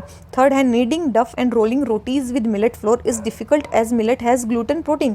तो याद रखना वीट जो होता है ना, वीट उसमें होता है मेनली ग्लूटेन, उसमें होता है ग्लूटेन प्रोटीन, इसीलिए गेहूं की रोटियां बहुत ही अच्छी अच्छी फूली फूली सी आती हैं। और ऐसी बाजरे की रोटी क्या होती है, कड़ी कड़ी होती है, क्योंकि उसमें ग्लूटेन नहीं होता। अभी यही ग्लूटेन मिलेट्स में डालने की बात चल रही है बायोटेक्नोलॉजी के थ्रू, ताकि जो इनकी रोटियां भी हैं वैसी फूली फूली बने। तो इसमें ये चीज़ गलत दे रखी है कि इनमें ग्लूटेन प्रोटीन होता है, नहीं, ये ग्लूटेन फ्री होते हैं। ठीक है, तो थर्ड स्टेटमेंट रॉन्ग हो जाती है, फर्स्ट सही हो जाती है। और ग्लूटेन के बारे में बड़े ही अच्छे से मैं इन्वायरमेंट के उसमें बता चुकी हूँ कि कुछ होते हैं मेजर मिलेट्स, कुछ होते हैं माइनर मिलेट्स। मेजर मिलेट्स में आते हैं ज्वार, बाजरा, रागी, और माइनर में आते हैं कोडो, कुटकी, चेना, कुछ कुछ आते हैं। ठीक है, ये सारे आते हैं इनके अंडर, मेजर मिलेट्स और माइनर मिलेट्स। ठीक है, तो हमारा आंसर हो गया ए। आ जाते हैं क्वेश्चन नंबर 22 पे। 22 क्या बोलता है, state of world indigenous people, state of world indigenous people, ये रिपोर्ट कौन निकालता है? तो याद रखना ये रिपोर्ट कौन निकालता है? UN Department of Economic and Social Affairs, UN Department of Economic and Social Affairs. ठीक है, आ जाते हैं क्वेश्चन नंबर 23 पे। म्युनिसिपल परफॉर्मेंस इंडेक्स के बारे में और ईज ऑफ लिविंग इंडेक्स के बारे में बतानी है चीज़ें। ठीक है, तो सबसे पहले municipal performance index was launched as accompaniment to ease of living index. तो जो म्युनिसिपल परफॉर्मेंस इंडेक्स था वो ईज ऑफ लिविंग इंडेक्स के ही अकम्पेनमेंट में लॉन्च किया गया था, तो ये स्टेटमेंट सही है। सेकेंड है, both the indexes represent an attempt to gauge the performance of cities across India on various parameters of urban living. जो दोनों ही इंडेक्स हैं वो रिप्रेजेंट करते हैं, एक मतलब रिप्रेजेंट करते हैं, ट्राई करते हैं अटेम्प्ट, ताकि जो सिटीज़ की परफॉर्मेंस है वेरियस इंडिकेटर्स पे अर्बन लिविंग में, बिल्कुल। और थर्ड है, ease of living index encapsulate the outcome indicators while the municipal performance index captures enabling input parameters. तो याद रखना जो म्युनिसिपल परफॉर्मेंस इंडेक्स है वो इनपुट पैरामीटर्स को मापता है और जो ईज ऑफ लिविंग इंडेक्स है वो आउटकम पैरामीटर्स को मापता है। तो ये स्टेटमेंट भी सही है। याद रखना ईज ऑफ लिविंग मतलब पीपल की साइड है, वो भी केवल आउटपुट देखते हैं। म्युनिसिपल परफॉर्मेंस मतलब जो गवर्नमेंट क्या कर रही है अर्बन सिटीज़ में, वो तो इनपुट साइड से। तो ये भी स्टेटमेंट सही है। तो इसका आंसर क्या आ गया हमारा? डी। ठीक है, आंसर आ गया हमारा डी। तो और चीज़ें क्या है म्युनिसिपल परफॉर्मेंस, देखो 2020 में म्युनिसिपल परफॉर्मेंस इंडेक्स में सबसे आगे रैंक किसकी आई है? इंदौर की। किसकी आई है? इंदौर की। और ईज़ ऑफ लिविंग इंडेक्स में जो रैंक है 2021 की बात करूं तो इसमें दो भाग में डिवाइड किया गया है। एक तो मिलियन प्लस सिटीज़ वाली है, मिलियन प्लस कैटेगरी में आई है सबसे आगे बेंगलुरु एंड पुणे, बेंगलुरु एंड पुणे सबसे आगे आए हैं। और उसके बाद आई है हमारी लेस देन मिलियन कैटेगरी में, मिलियन से लेस कैटेगरी में, तो वो कौन सी हैं? शिमला, शिमला उसमें सबसे आगे आई है। ठीक है, तो याद रखना इनको। आ जाते हैं क्वेश्चन नंबर 24 पे। क्या बोलता है? Which of the following is not a metric of Quacquarelli Symonds world university ranking. तो वर्ल्ड यूनिवर्सिटी रैंकिंग में क्या क्या नहीं आता है? ठीक है, तो इसमें क्या क्या नहीं आता है? तो याद रखना इसमें क्या नहीं आता है? ग्रेजुएशन आउटकम्स इसमें नहीं आते हैं। क्या नहीं आता? Graduation outcomes. एकेडमिक रेपुटेशन भी आती है, फैसिलिटी स्टूडेंट रेशियो भी, फैकल्टी स्टूडेंट रेशियो भी आता है, साइटेशन पर फैकल्टी भी आता है। और देखो ये आता है एकेडमिक रेपुटेशन, एक होती है एम्प्लॉयर रेपुटेशन, एम्प्लॉयर रेपुटेशन भी आती है। ठीक है, एम्प्लॉयर रेपुटेशन भी आती है।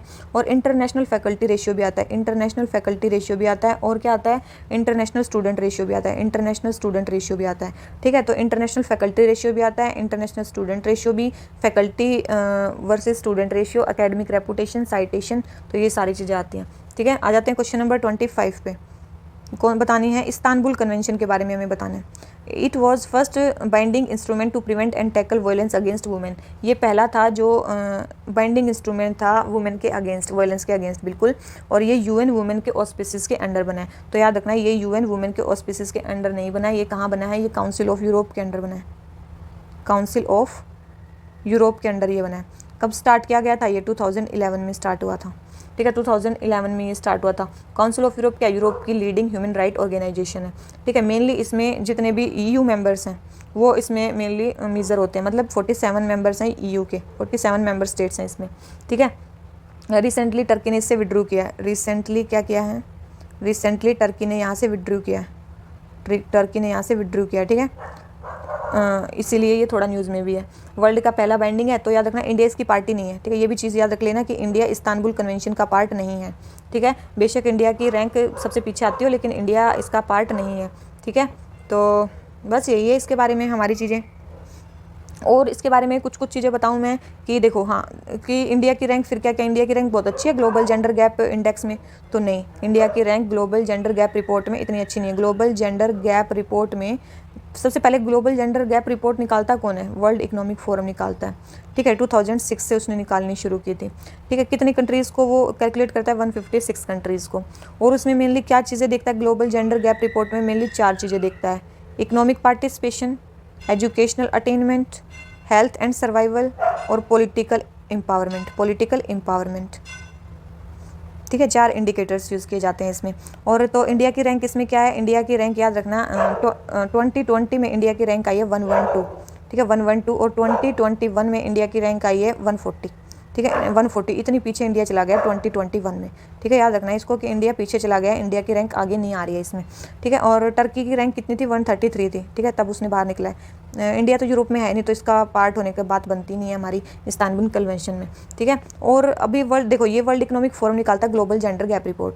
तो क्या वर्ल्ड इकोनॉमिक फोरम कोई और भी रिपोर्ट्स निकालता है? तो यस, बहुत सारी रिपोर्ट निकालता है, जैसे कि एनर्जी ट्रांजिशन इंडेक्स निकालता है, ग्लोबल कॉम्पिटिटिवनेस रिपोर्ट निकालता है, ठीक है, ग्लोबल आईटी रिपोर्ट भी निकालता है। उसके अलावा ग्लोबल जेंडर गैप रिपोर्ट तो निकालता ही है। उसके बाद ग्लोबल रिस्क रिपोर्ट निकालता है, और उसके बाद global travel and tourism report निकालता है। तो ये सारी रिपोर्ट कौन निकालता है?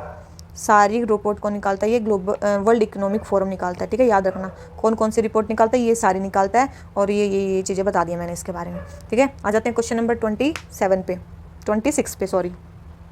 क्या बोलता है? एलोजेनिक स्टेम सेल ट्रांसप्लांटेशन के बारे में बताना है।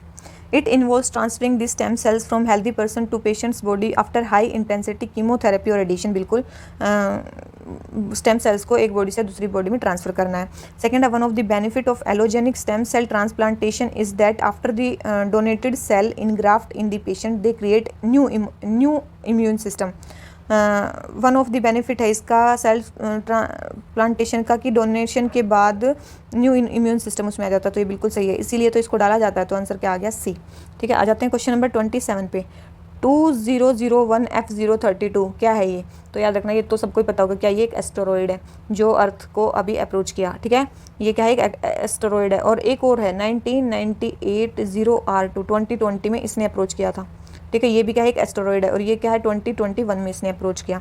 आ जाते हैं क्वेश्चन नंबर 28 पे। मार्शियन ब्लूबेरीज के बारे में बताना है, मार्शियन ब्लूबेरीज के बारे में बताना है, ठीक है। सबसे पहले they are Grand Canyon of Mars, ये मार्स के ग्रैंड कैनियंस हैं। तो याद रखना ये मार्स के ग्रैंड कैनियंस नहीं है, ये मार्स के ग्रैंड कैनियंस नहीं है। मार्स के अगर ग्रैंड कैनियंस की बात करूँ तो वो बोला जाता है किसको? वैली मैरिनरीज को बोला जाता है, वैली मैरिनरीज को बोला जाता है, या फिर मैरिनर वैली को भी बोला जाता है, ठीक है। तो ये है grand Canyon of Mars. NASA के अकॉर्डिंग ये सोलर सिस्टम का सबसे लार्जेस्ट कैनियन है, ठीक है। ये जो बता रही हूँ वैली मैरिनरीज, ठीक है। सेकंड है, they appear dark blue due to high concentration of iron और मिनरल हेमेटाइट।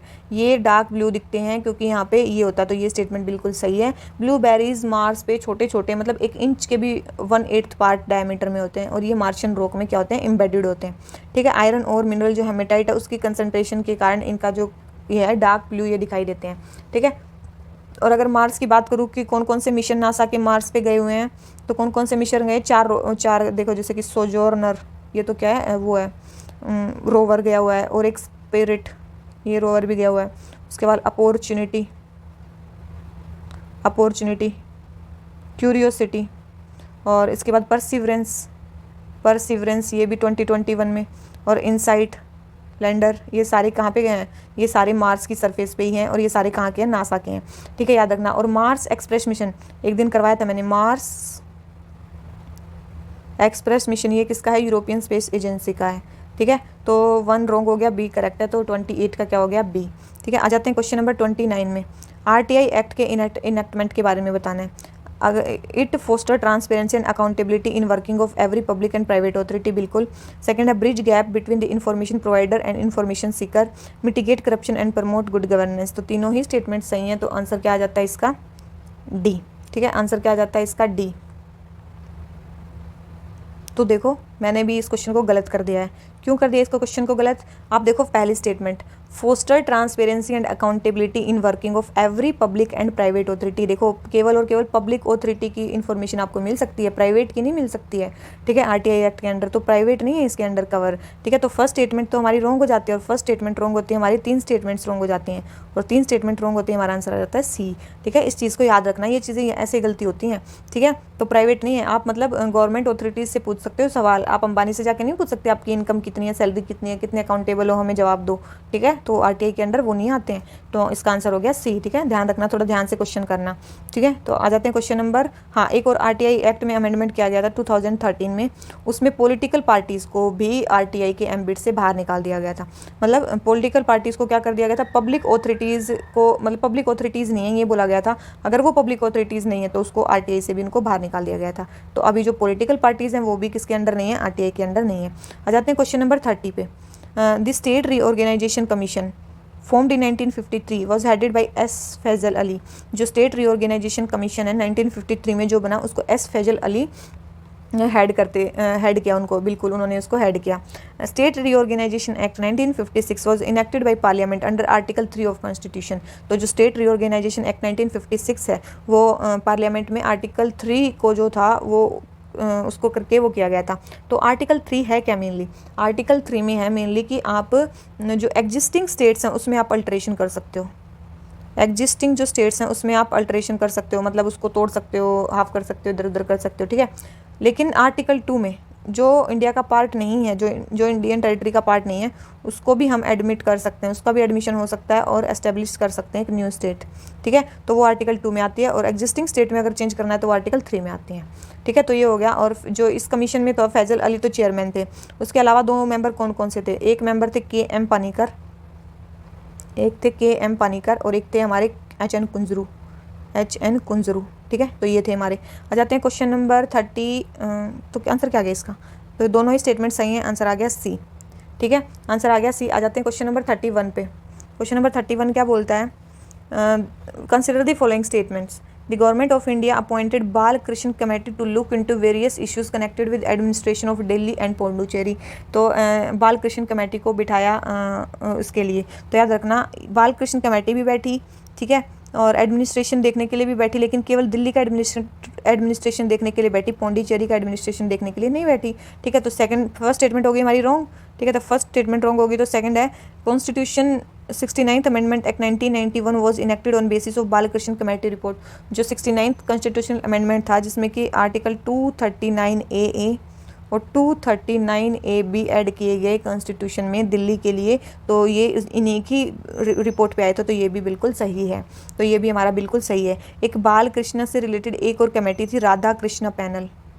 एक था राधा कृष्णा पैनल जो शायद 2014 में बैठा था ब्रेसिलिया डिक्लेरेशन के लिए, इंडिया में ब्रेसिलिया डिक्लेरेशन रोड सेफ्टी के लिए, ठीक है, रोड सेफ्टी के लिए, ठीक है। याद करना, ये मैंने बताया हुआ है, ठीक है।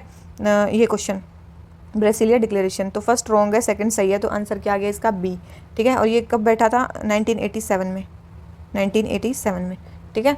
आ जाते हैं क्वेश्चन नंबर 32 पे। क्वेश्चन नंबर 32 क्या बोलता है, all the currency notes issued by RBI need to be backed by assets such as gold, foreign currency, government securities. Yes, किसी ना किसी चीज़ से तो बैंक को उसको बैक करना पड़ेगा। सेकंड है the government can issue coins of denomination up to 1000। जो गवर्नमेंट है वो कॉइन्स जो है डिनोमिनेशन 1 से 1000 तक के बना सकती है। तो बिल्कुल 1 से लेके 1000 तक के वो बना सकते हैं, ठीक है। किस एक्ट के अंडर, कॉइनेज एक्ट के अंडर। किसके अंडर है ये, कॉइनेज एक्ट के अंडर। और ये जो प्रिंटिंग करती है RBI वो 2 से लेके और 10,000 तक के नोट्स गवर्नमेंट प्रिंट कर सकती है, सॉरी RBI प्रिंट कर सकती है। और किस एक्ट के अंडर, RBI एक्ट के अंडर, RBI एक्ट 1934 के अंडर, ठीक है। तो दोनों ही स्टेटमेंट सही हैं, आंसर क्या आ जाता है C, ठीक है। तो आंसर आ गया C। और नोट्स पे कितनी लैंग्वेज हमारी, देखो हमारी ऑफिशियल लैंग्वेजेज हैं टोटल 22, ठीक है, ऑफिशियल लैंग्वेज हैं 22। और नोट्स पे हमारी कितनी लैंग्वेज हैं, जो इंडियन नोट्स होते हैं उन पे 17 लैंग्वेज होती हैं, ठीक है। 17 लैंग्वेज होती हैं टोटल, ठीक है। 15 एक साइड और 2 एक साइड। आ जाते हैं क्वेश्चन नंबर 33 पे। सीनियोरेज का मतलब क्या होता है, सीनियोरेज का मतलब होता है, सीनियोरेज का मतलब होता है RBI कितने पैसे कमाता है नोट छाप के, ठीक है। मेन चीज़ यही है। तो यही है कि profit earn by central bank on printing currency note, currency note को छाप के जो सेंट्रल बैंक है वो कितना प्रॉफिट कमाता है उसी को बोलते हैं सिग्नियोरेज, ठीक है। आ जाते हैं क्वेश्चन नंबर 34 पे। ग्राम उजाला प्रोग्राम, ग्राम उजाला प्रोग्राम के बारे में बताना है, ठीक है। ग्राम उजाला प्रोग्राम सबसे पहले है, देखो सबसे पहले तो ये 2021 में लॉन्च की गई है, ठीक है, 2021 में लॉन्च की गई है। दूसरी चीज़, this program seek to provide for LED in exchange of old incandescent lamp. अगर आप पुराने बल्ब की जगह नई LED देने की वो है प्रोग्राम है। और इसको किसके अंडर ये बोल रहा है, इसको इम्प्लीमेंट कर रही है ब्यूरो ऑफ एनर्जी एफिशिएंसी, इसको बोल रहा है, इसको ब्यूरो ऑफ एनर्जी एफिशिएंसी इसको वो कर रही है। तो नहीं, इसको कौन कर रही है, इसकी इम्प्लीमेंटिंग एजेंसी है convergence energy services limited, convergence energy services limited. ये किसके अंडर है, एनर्जी एफिशिएंसी सर्विस लिमिटेड के अंडर। और एनर्जी एफिशिएंसी सर्विस लिमिटेड किसके अंडर है, पावर मिनिस्ट्री के अंडर, ठीक है, पावर मिनिस्ट्री के अंडर। तो कन्वर्जेंस एनर्जी सर्विसेज लिमिटेड इसको इंप्लीमेंट कर रही है, ये इसको इंप्लीमेंट नहीं कर रही है। तो आंसर क्या आ गया इसका A। इसमें मेनली क्या क्या दिया जाएगा आपको, 2021 में आई है, आपको 5 LED बल्ब दिए जाएंगे, ठीक है। हर एक LED बल्ब 10 रुपये का होगा, अगर आप एक वैसा बल्ब दे देते हो एक्सचेंज में, पुराना बल्ब अगर आप एक्सचेंज में चलता हुआ दे देते हो तो आपको 10 रुपये में वो बल्ब मिल जाएगा और हर एक हाउस होल्ड को 5 LED बल्ब दिए जाएंगे। और ये LED बल्ब एक 7 वॉट और 12 वॉट के होंगे, 7 वॉट और 12 वॉट के होंगे, ठीक है। और वाराणसी से इस स्कीम को लॉन्च किया गया है, ठीक है। और अभी मेनली केवल जो 5 स्टेट हैं उसके 5 डिस्ट्रिक्ट के विलेजेस में इसको पायलट प्रोजेक्ट की तरह भी चलाया जाएगा, ठीक है। कौन इंप्लीमेंट करता है ये आपको बता दिया। और मेनली फाइनेंस कहाँ से होगा ये, मतलब इसकी फाइनेंसिंग मेनली कहाँ से होगी, मेन फाइनेंस होगा ये कार्बन क्रेडिट से, ठीक है। कार्बन क्रेडिट से जितने पैसे आएंगे वहाँ से ये फाइनेंस होगा, उसकी फाइनेंसिंग आएगी। LED को यूज़ करने के लिए एक तो आगे अभी हमारी 2021 में ग्राम उजाला योजना, क्या LED को चलाने के लिए क्या और भी, मतलब LED को यूज़ के लिए क्या और भी स्कीम है, यस एक है, एक तो है उजाला योजना ही, उजाला जो है, ठीक है, Unnat Jyoti by affordable LED for all, ठीक है। एक तो है उजाला, एक है SLNP मतलब street lighting national programme, street lighting national programme, ठीक है। ये 2 हैं ग्राम उजाला के अंडर, ठीक है। तो हो जाता है इसका आंसर हमारा ए। आ जाते हैं क्वेश्चन नंबर 35 पे। 35 क्या बोलता है, which of the following statements are correct regarding the government of India national capital territory of Delhi amendment act 2021, ठीक है। Government of national capital territory of Delhi amendment act 2021 के बारे में बताना है, ठीक है। फर्स्ट है the amendment provide that the term government refer to in any law made by the legislative assembly will imply LG। तो ये बिल्कुल सही है कि LG की उसमें वो कर दिया गया है, जो भी हैं, जो भी काम होंगे वो सारे LG के उसमें होंगे, ठीक है। सेकंड है the amendment act allows the legislative assembly to make rules to regulate the procedure and conduct of business in assembly. तो ये पावर भी किसके हाथ में दे दी गई है, ये भी LG के हाथ में ही दे दी गई है, तो अभी लेजिस्लेटिव असेंबली के पास ये पावर नहीं है। थर्ड है the amendment prohibit the legislative assembly from making any rule to enable itself to conduct any inquiry in relation to administrative decision. तो ये भी सही है, तो इसका आंसर क्या आ गया, C 1 and 3। आ जाते हैं क्वेश्चन नंबर 36 पे। Place of worship special provision act 1991 के बारे में बताना है। The act does not apply to ancient and historical monument places. ये जो एक्ट है ये एंशियंट हिस्टोरिकल प्लेसेस के पे अप्लाई नहीं होता। और सेकंड क्या है, सेकंड स्टेटमेंट है कि the act froze religious character of place of worship as in 1946। तो ये याद रखना, ये कब फ्रोज किया इसने, 1947 में फ्रोज किया। And prohibited conversion of religious denominations और प्लेसेस ऑफ वर्शिप, तो 1947 में किया। तो ये स्टेटमेंट तो वैसे ही गलत हो जाती है कि कन्वर्जन ऑफ रिलीजियस डिनोमिनेशन और प्लेसेस ऑफ वर्शिप को इसने वो किया। और दूसरा क्या है, और फर्स्ट क्या बोला है, the act does not apply to ancient and historical monument places. ये जो एक्ट है ये एंशियंट और हिस्टोरिकल मोनूमेंट प्लेसेस के लिए अप्लाई नहीं करता है। तो जो ये स्टेटमेंट है हमारी, ये हमारी करेक्ट है कि ये यहाँ पे अप्लाई नहीं होता, क्योंकि 1991 का जो लेजिस्लेशन था उसमें कुछ एक्सेप्शंस थे कि मतलब वो वहाँ पे अप्लाई नहीं होगा। एक तो एंशियंट और हिस्टोरिकल मोनूमेंट्स पे वो अप्लाई नहीं होगा, ठीक है, मतलब जो भी ancient monument and archaeological sites and remains act 1958 के अंडर आते हैं उन पे अप्लाई नहीं होगा, ठीक है। दूसरी चीज़, जो कोर्ट्स के डिसीजन होंगे, कोर्ट डिसीजन पे वो अप्लाई नहीं होगा, ठीक है, कोर्ट डिसीजन पे वो अप्लाई नहीं होगा, ठीक है। और इसके अलावा जो एमिकेबल सेटलमेंट ऑफ डिस्प्यूट्स है, मतलब कोई भी डिस्प्यूट, कोई भी मैटर जो आपस में पार्टीज सेटल कर सकते हैं उस पर नहीं होगा, ठीक है। अगर वो आपस में सेटल कर सकते हैं, एमिकेबल सेटलमेंट ऑफ डिस्प्यूट, उस पर ये लागू नहीं होगा, ठीक है। अगर बाई चांस डिस्प्यूट चल रहे हैं तो चलते ही रहेंगे, अगर वो सोल्व कर सकते हैं तो वो सोल्व कर सकती हैं। और चौथा था कि एक्सेप्टेंस विदाउट प्रोटेस्ट, मतलब conversion of any such place affected before such commencement by, मतलब एक्सेप्टेंस विदाउट प्रोटेस्ट। तो इन तीनों के लिए क्या होगा, वो इन तीनों के लिए एप्लीकेबल नहीं होगा। तो इसका जो आंसर आ जाता है वो आ जाता है क्या हमारा ए, ठीक है। आंसर क्या आ जाता है ए। और ये जो सेकंड स्टेटमेंट थी ये हमारी थी रॉन्ग, ठीक है, क्योंकि यहाँ पे 1947 था, ठीक है। आ जाते हैं क्वेश्चन नंबर 37 पे। क्वेश्चन नंबर 37 क्या बोलता है, which among the following statement is incorrect about special purpose acquisition company. Special purpose acquisition companies के बारे में कौन सी स्टेटमेंट इनकरेक्ट है। तो सबसे पहले देखो, नॉर्मल कंपनीज के बारे में हम बात करते हैं। नॉर्मल जो कंपनी होती हैं वो क्या करते हैं, जब उनके पास कुछ स्टार्टिंग में क्या होता है, कुछ ऑपरेटिंग सिस्टम होता है और कुछ रिवेन्यू होता है, ठीक है, कुछ रिवेन्यू होता है, तब वो क्या करती हैं, मार्केट से पैसे उठाते हैं अपने फर्दर इंप्रूवमेंट के लिए, इन्वेस्टमेंट के लिए। लेकिन ठीक है, ये होता है नॉर्मल प्रोसीजर। लेकिन जो स्पेशल पर्पज एक्विजिशन कंपनी होती है ना, वो बिल्कुल जीरो से, मतलब ना तो उनके पास ऑपरेटिंग सिस्टम होता है, ना उनके पास रिवेन्यू होता है। वो स्टार्टिंग में ही क्या करती हैं, वो मार्केट से पैसे उठाती हैं, ठीक है, वो स्टार्टिंग में ही मार्केट से पैसे उठाएंगी, ठीक है। और ना तो उनके पास ऑपरेटिंग सिस्टम होता है और ना ही उनके पास कोई रिवेन्यू होता है। वो स्टार्टिंग में ही जब वो पैसे उठाएंगी तो वो एक अकाउंट होल्डर के पास रखेंगे, उसको बोलते हैं एस्क्रू अकाउंट, एस्क्रो अकाउंट, ये मान लो कि एक थर्ड पार्टी होती है जो इनके पैसों को रखती है, ठीक है, मान लो क्रेडिट मतलब क्रेडिट वर्दीनेस के लिए रखा जाता है, ठीक है। फिर ये कंपनीज़ क्या करती हैं, ये कंपनीज़ उस पैसे को कहाँ, सबसे पहले तो ये कंपनीज़ उस पैसे को कहाँ इन्वेस्ट करेंगी, इन्वेस्टर्स को तो नहीं पता ऐसा, ठीक है, तो वो कहाँ इन्वेस्ट करने वाली हैं, क्योंकि ना तो वो उनका ऑपरेटिंग सिस्टम है, ना उनका कोई रेवेन्यू है स्टार्टिंग में, ठीक है, ना उन्होंने कुछ सेटअप किया है, तो इसलिए इनको ब्लैंक चेक कंपनीज़ भी बोला जाता है। इसलिए इनको क्या बोला जाता है, इसलिए इनको ब्लैंक चेक कंपनीज़ भी बोला जाता है, ठीक है। और तो ये कंपनीज़ क्या करती हैं, ये कंपनीज़ किसी भी जो प्रॉफिट मेकिंग अनलिस्टेड कंपनीज़ है ना, प्रॉफिट मेकिंग अनलिस्टेड कंपनीज़ उनको खरीद लेती हैं, उनको एक्वायर कर लेती हैं, ठीक है। अगर पहली बात तो उनको एक्वायर कर लेती हैं, फिर अगर उनसे प्रॉफिट कमाएंगी तो उनका पैसा वापस दे कर देंगी, ठीक है, उनको इन्वेस्टर्स को पैसा दे देंगी। अगर ये 2 साल के अंदर ये प्रॉफिट मेकिंग अनलिस्टेड कंपनीज़ को एक्वायर नहीं कर पाती हैं तो 2 साल के अंदर उनको इंटरेस्ट के साथ उन इन्वेस्टर्स को पैसा देना पड़ेगा, ठीक है, इंटरेस्ट के साथ उनको पैसा देना पड़ेगा, ठीक है। तो ये चीज़ है। तो इंडिया में क्या है, इंडिया में इसके लिए कोई रूल्स नहीं बने हैं अभी। सेबी ने एक कमेटी तो बनाई है इसके लिए, ठीक है, कि हाँ भाई, हाँ मतलब इनकी इंडिया में क्या ये स्पैक जो वाली जो कंपनीज़ हैं क्या ये वाइबल हो पाएंगी कि नहीं, इसलिए कमेटी भी बनी है, ठीक है। तो हम देख लेते हैं स्पैक के बारे में क्या बोला है। सबसे पहले these companies raise capital through the IPOs without having any revenue और ऑपरेशन, अभी बताया मैंने।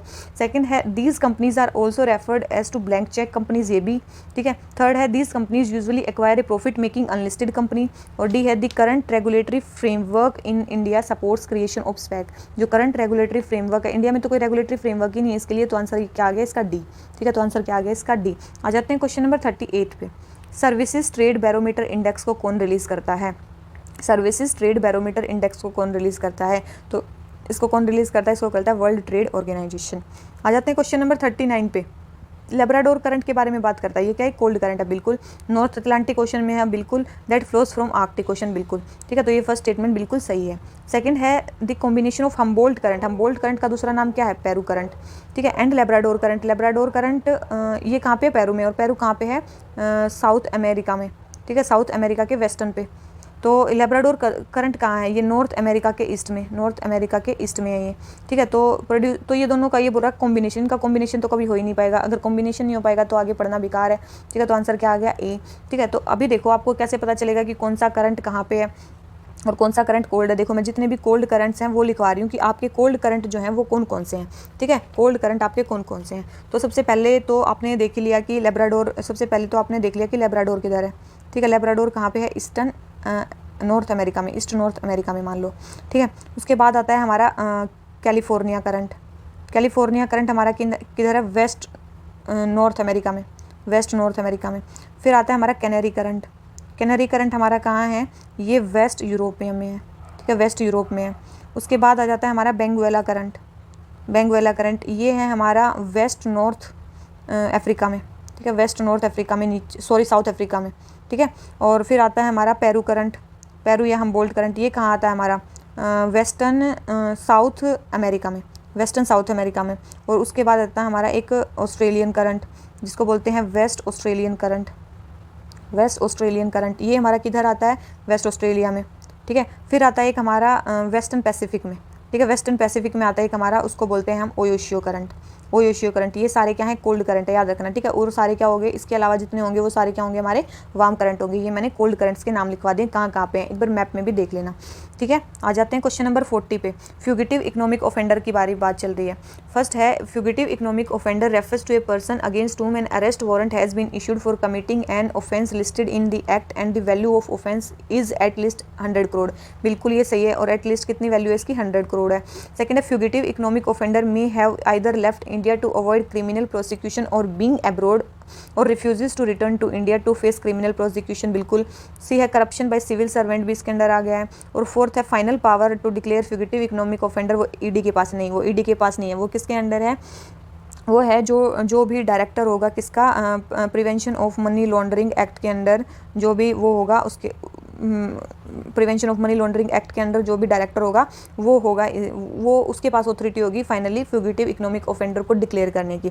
सबसे पहले क्या होगा, किसी भी स्पेशल कोर्ट में इनका केस जाएगा, कोर्ट इनको नोटिस देगा। अगर नोटिस देने के 6 वीक्स के अंडर ये कोर्ट में रिप्रेजेंट नहीं होते हैं तो फिर इनको फ्यूगिटिव इकोनॉमिक ऑफेंडर का टैग दे दिया जाएगा। इंडिया में है कोई, यस बिल्कुल है, विजय माल्या, नीरव मोदी, मेहुल चोकसी, ये सारे क्या हैं, फ्यूगिटिव इकोनॉमिक ऑफेंडर्स में आते हैं, ठीक है। आ जाते हैं क्वेश्चन नंबर 41 पे। With respect to Gandhi Peace Prize के बारे में बताना है। It is annual award instituted by ministry of culture, government of India. The award is open to all persons regardless of nationality, race, language, caste and creed. और जो ये बांग्लादेश के father माने जाते हैं शेख मुजीबुर रहमान, इनको 2020 में दिया गया था। तो तीनों ही स्टेटमेंट सही हैं, आंसर क्या आ गया डी। और आंसर, और ये कब से हो रहा है, ये 1995 से है। और इसमें क्या क्या दिया जाता है, इसमें 1 करोड़ रुपए दिए जाते हैं, एक साइटेशन दी जाती है, ठीक है, उसके बाद एक प्लेग दिया जाता है, उसके अलावा एक ट्रेडिशनल हैंडीक्राफ्ट भी दिया जाता है, ठीक है, एक ट्रेडिशनल हैंडीक्राफ्ट भी दिया जाता है। तो ये सारी चीज़ें दी जाती हैं इसके अंदर। आ जाते हैं क्वेश्चन नंबर 42 पे। न्यू डेवलपमेंट बैंक के बारे में बात करना। न्यू डेवलपमेंट बैंक किसने बनाया, ब्रिक्स कंट्रीज़ ने। तो सबसे पहले है it is multilateral development bank jointly funded by BRICS in 2014। Second है it assigns vote based on capital share, नहीं कैपिटल शेयर पे नहीं, इसमें इक्वल शेयर के ऊपर है, 1 कंट्री 1 वोट के ऊपर इसका वोटिंग सिस्टम है। थर्ड है it is headquartered in Beijing, नहीं है, बीजिंग में इसके हेडक्वार्टर नहीं है, इसके हेडक्वार्टर्स कहाँ पे हैं, शंघाई में। शंघाई में इसके हेडक्वार्टर है। बीजिंग में किसके हेडक्वार्टर्स हैं, बीजिंग में एशियन इंफ्रास्ट्रक्चर इन्वेस्टमेंट बैंक के हेडक्वार्टर्स हैं, ठीक है। तो सेकंड एंड थर्ड रॉन्ग है, फर्स्ट करेक्ट है। तो फर्स्ट करेक्ट है, तो आंसर हमारा क्या आ जाता है, ए।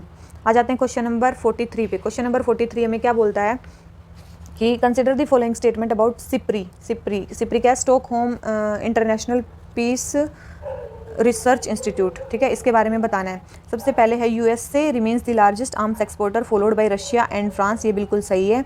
सेकंड है India continues to be largest arms importer, तो इंडिया लार्जेस्ट आर्म्स इंपोर्टर नहीं है, कौन है, सऊदी अरेबिया है, और उसके बाद आता है इंडिया, ठीक है। तो ये स्टेटमेंट हमारी रॉन्ग हो जाती है, तो इसका आंसर हमारा क्या जाता है, ए, ठीक है। और अगर हम लार्जेस्ट मिलिट्री स्पेंडिंग की बात करें तो लार्जेस्ट मिलिट्री स्पेंडर कौन है, सबसे बड़ा यूएस है, उसके बाद चाइना है, और उसके बाद कौन सा है, इंडिया है, ठीक है। ये लार्जेस्ट मिलिट्री स्पेंडर्स में आते हैं, इंडिया थर्ड पे आता है। और अगर सिप्री की बात करें, सिप्री जो है 1966 में इस्टेब्लिश हुआ था स्वीडन में, ठीक है, स्टॉकहोम में। और मेनली ये इसका मेन है कि ये रिसर्च करता है कहाँ पे कॉन्फ्लिक्ट्स जहाँ पे हो रहे हैं, डिसआर्मामेंट, आर्मामेंट, आर्म्स कंट्रोल के बारे में ये रिसर्च करता है, ठीक है। और अभी देखो कुछ ही मतलब इन न्यूक्लियर वेपन प्रोग्राम्स हैं, कुछ न्यूक्लियर वेपन प्रोग्राम जैसे कि MTCR जैसे मिसाइल टेक्नोलॉजी कंट्रोल रजीम, इसमें इंडिया ने 2016 में साइन किया। वासेनार अरेंजमेंट में इंडिया ने 2017 में टेक पार्ट लिया। ऑस्ट्रेलिया ग्रुप में इंडिया पार्ट बना 2018 में।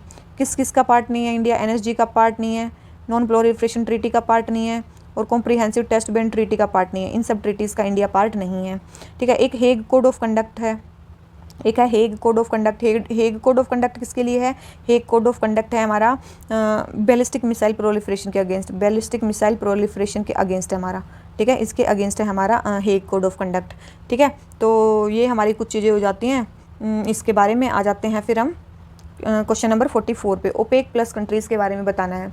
ओपेक, देखो अगर आपको ओपेक कंट्रीज़ के बारे में बताए ना, तो ओपेक को छोड़ के जो कंट्रीज़ होंगी जो भी ऑयल एक्सपोर्ट करती होंगी वो ओपेक प्लस में आएंगी। तो आप ओपेक वाली कंट्रीज़ याद कर लो। ओपेक वाली कंट्रीज़ के लिए ट्रिक है आपकी, क्या ट्रिक है कि अमर नाई ने विस्की ली और आग लगा दी, ठीक है। लगा दी का मतलब कुछ नहीं है, ठीक है, लगा दी ऐसे ही है। तो अमर अमीरेट्स UAE, ठीक है, अमीरेट्स के लिए यूज़ हुआ अमर। नाई मतलब नाइजीरिया, ठीक है, नाई मतलब नाइजीरिया। विस्की मतलब वी से है वेनेजुएला, आई से है ईरान, फिर है इराक, फिर है सऊदी अरेबिया, फिर है ये कुवैत, ठीक है। तो ली मतलब लीबिया, ए से है एंगोला, ए से है अल्जीरिया, और जी से है गैबन, ठीक है। अमर नाई ने विस्की ली और गिनकर आग लगा दी है, ठीक है, गिनकर आग लगा दी है। तो इसमें गिनकर मैं भूल गई हूँ, गिनकर याद रखो, इसमें गिनकर, तो गिनकर में 2 कंट्री हो गए, गिन मतलब गिनिया, और कर मतलब वो कोंगो, रिपब्लिक ऑफ कोंगो, ठीक है, रिपब्लिक ऑफ कोंगो, और जी मतलब हो गया गैबन, ठीक है। तो ये जितनी सारी कंट्रीज़ हैं ये किसकी मेंबर्स हैं, ओपेक की मेंबर्स हैं।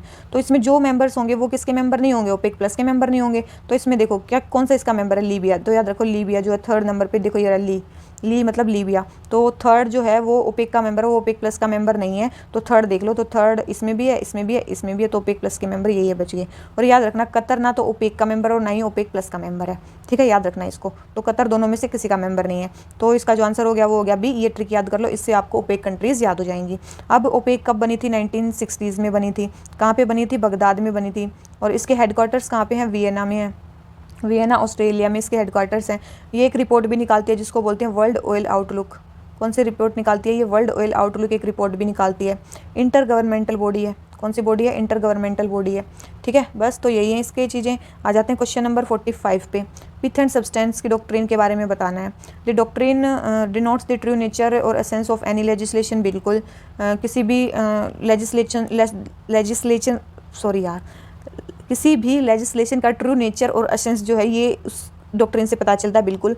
और सेकंड है judiciary applies the doctrine to demarcate various entries of 7th schedule of Indian constitution. तो जुडिशरी है ये इसी को अप्लाई करती है 7th शेड्यूल को इंटरप्रेट करने के लिए, डिमार्केट करने के लिए। तो बिल्कुल सही है दोनों स्टेटमेंट, आंसर आ जाता है सी। तो आज का लेक्चर हम इसी यहीं पे ख़त्म करते हैं क्योंकि आगे वाली जो फाइल है वो हमारी डिस्टर्ब हो गई है। ठीक है, तो अगर आपको लेक्चर अच्छा लगा हो तो प्लीज़ लाइक कर दो, चैनल को सब्सक्राइब करो। आपको इतनी ही अच्छी नॉलेज भरी वीडियोज़ लाने के लिए हम प्रेरित होते हैं जब आप सब्सक्राइब करते हो किसी चैनल को, हमारे चैनल को, सॉरी। ठीक है, तो चलिए इसी नोट पे आज का लेक्चर खत्म करते हैं। Thank you very much, bye bye.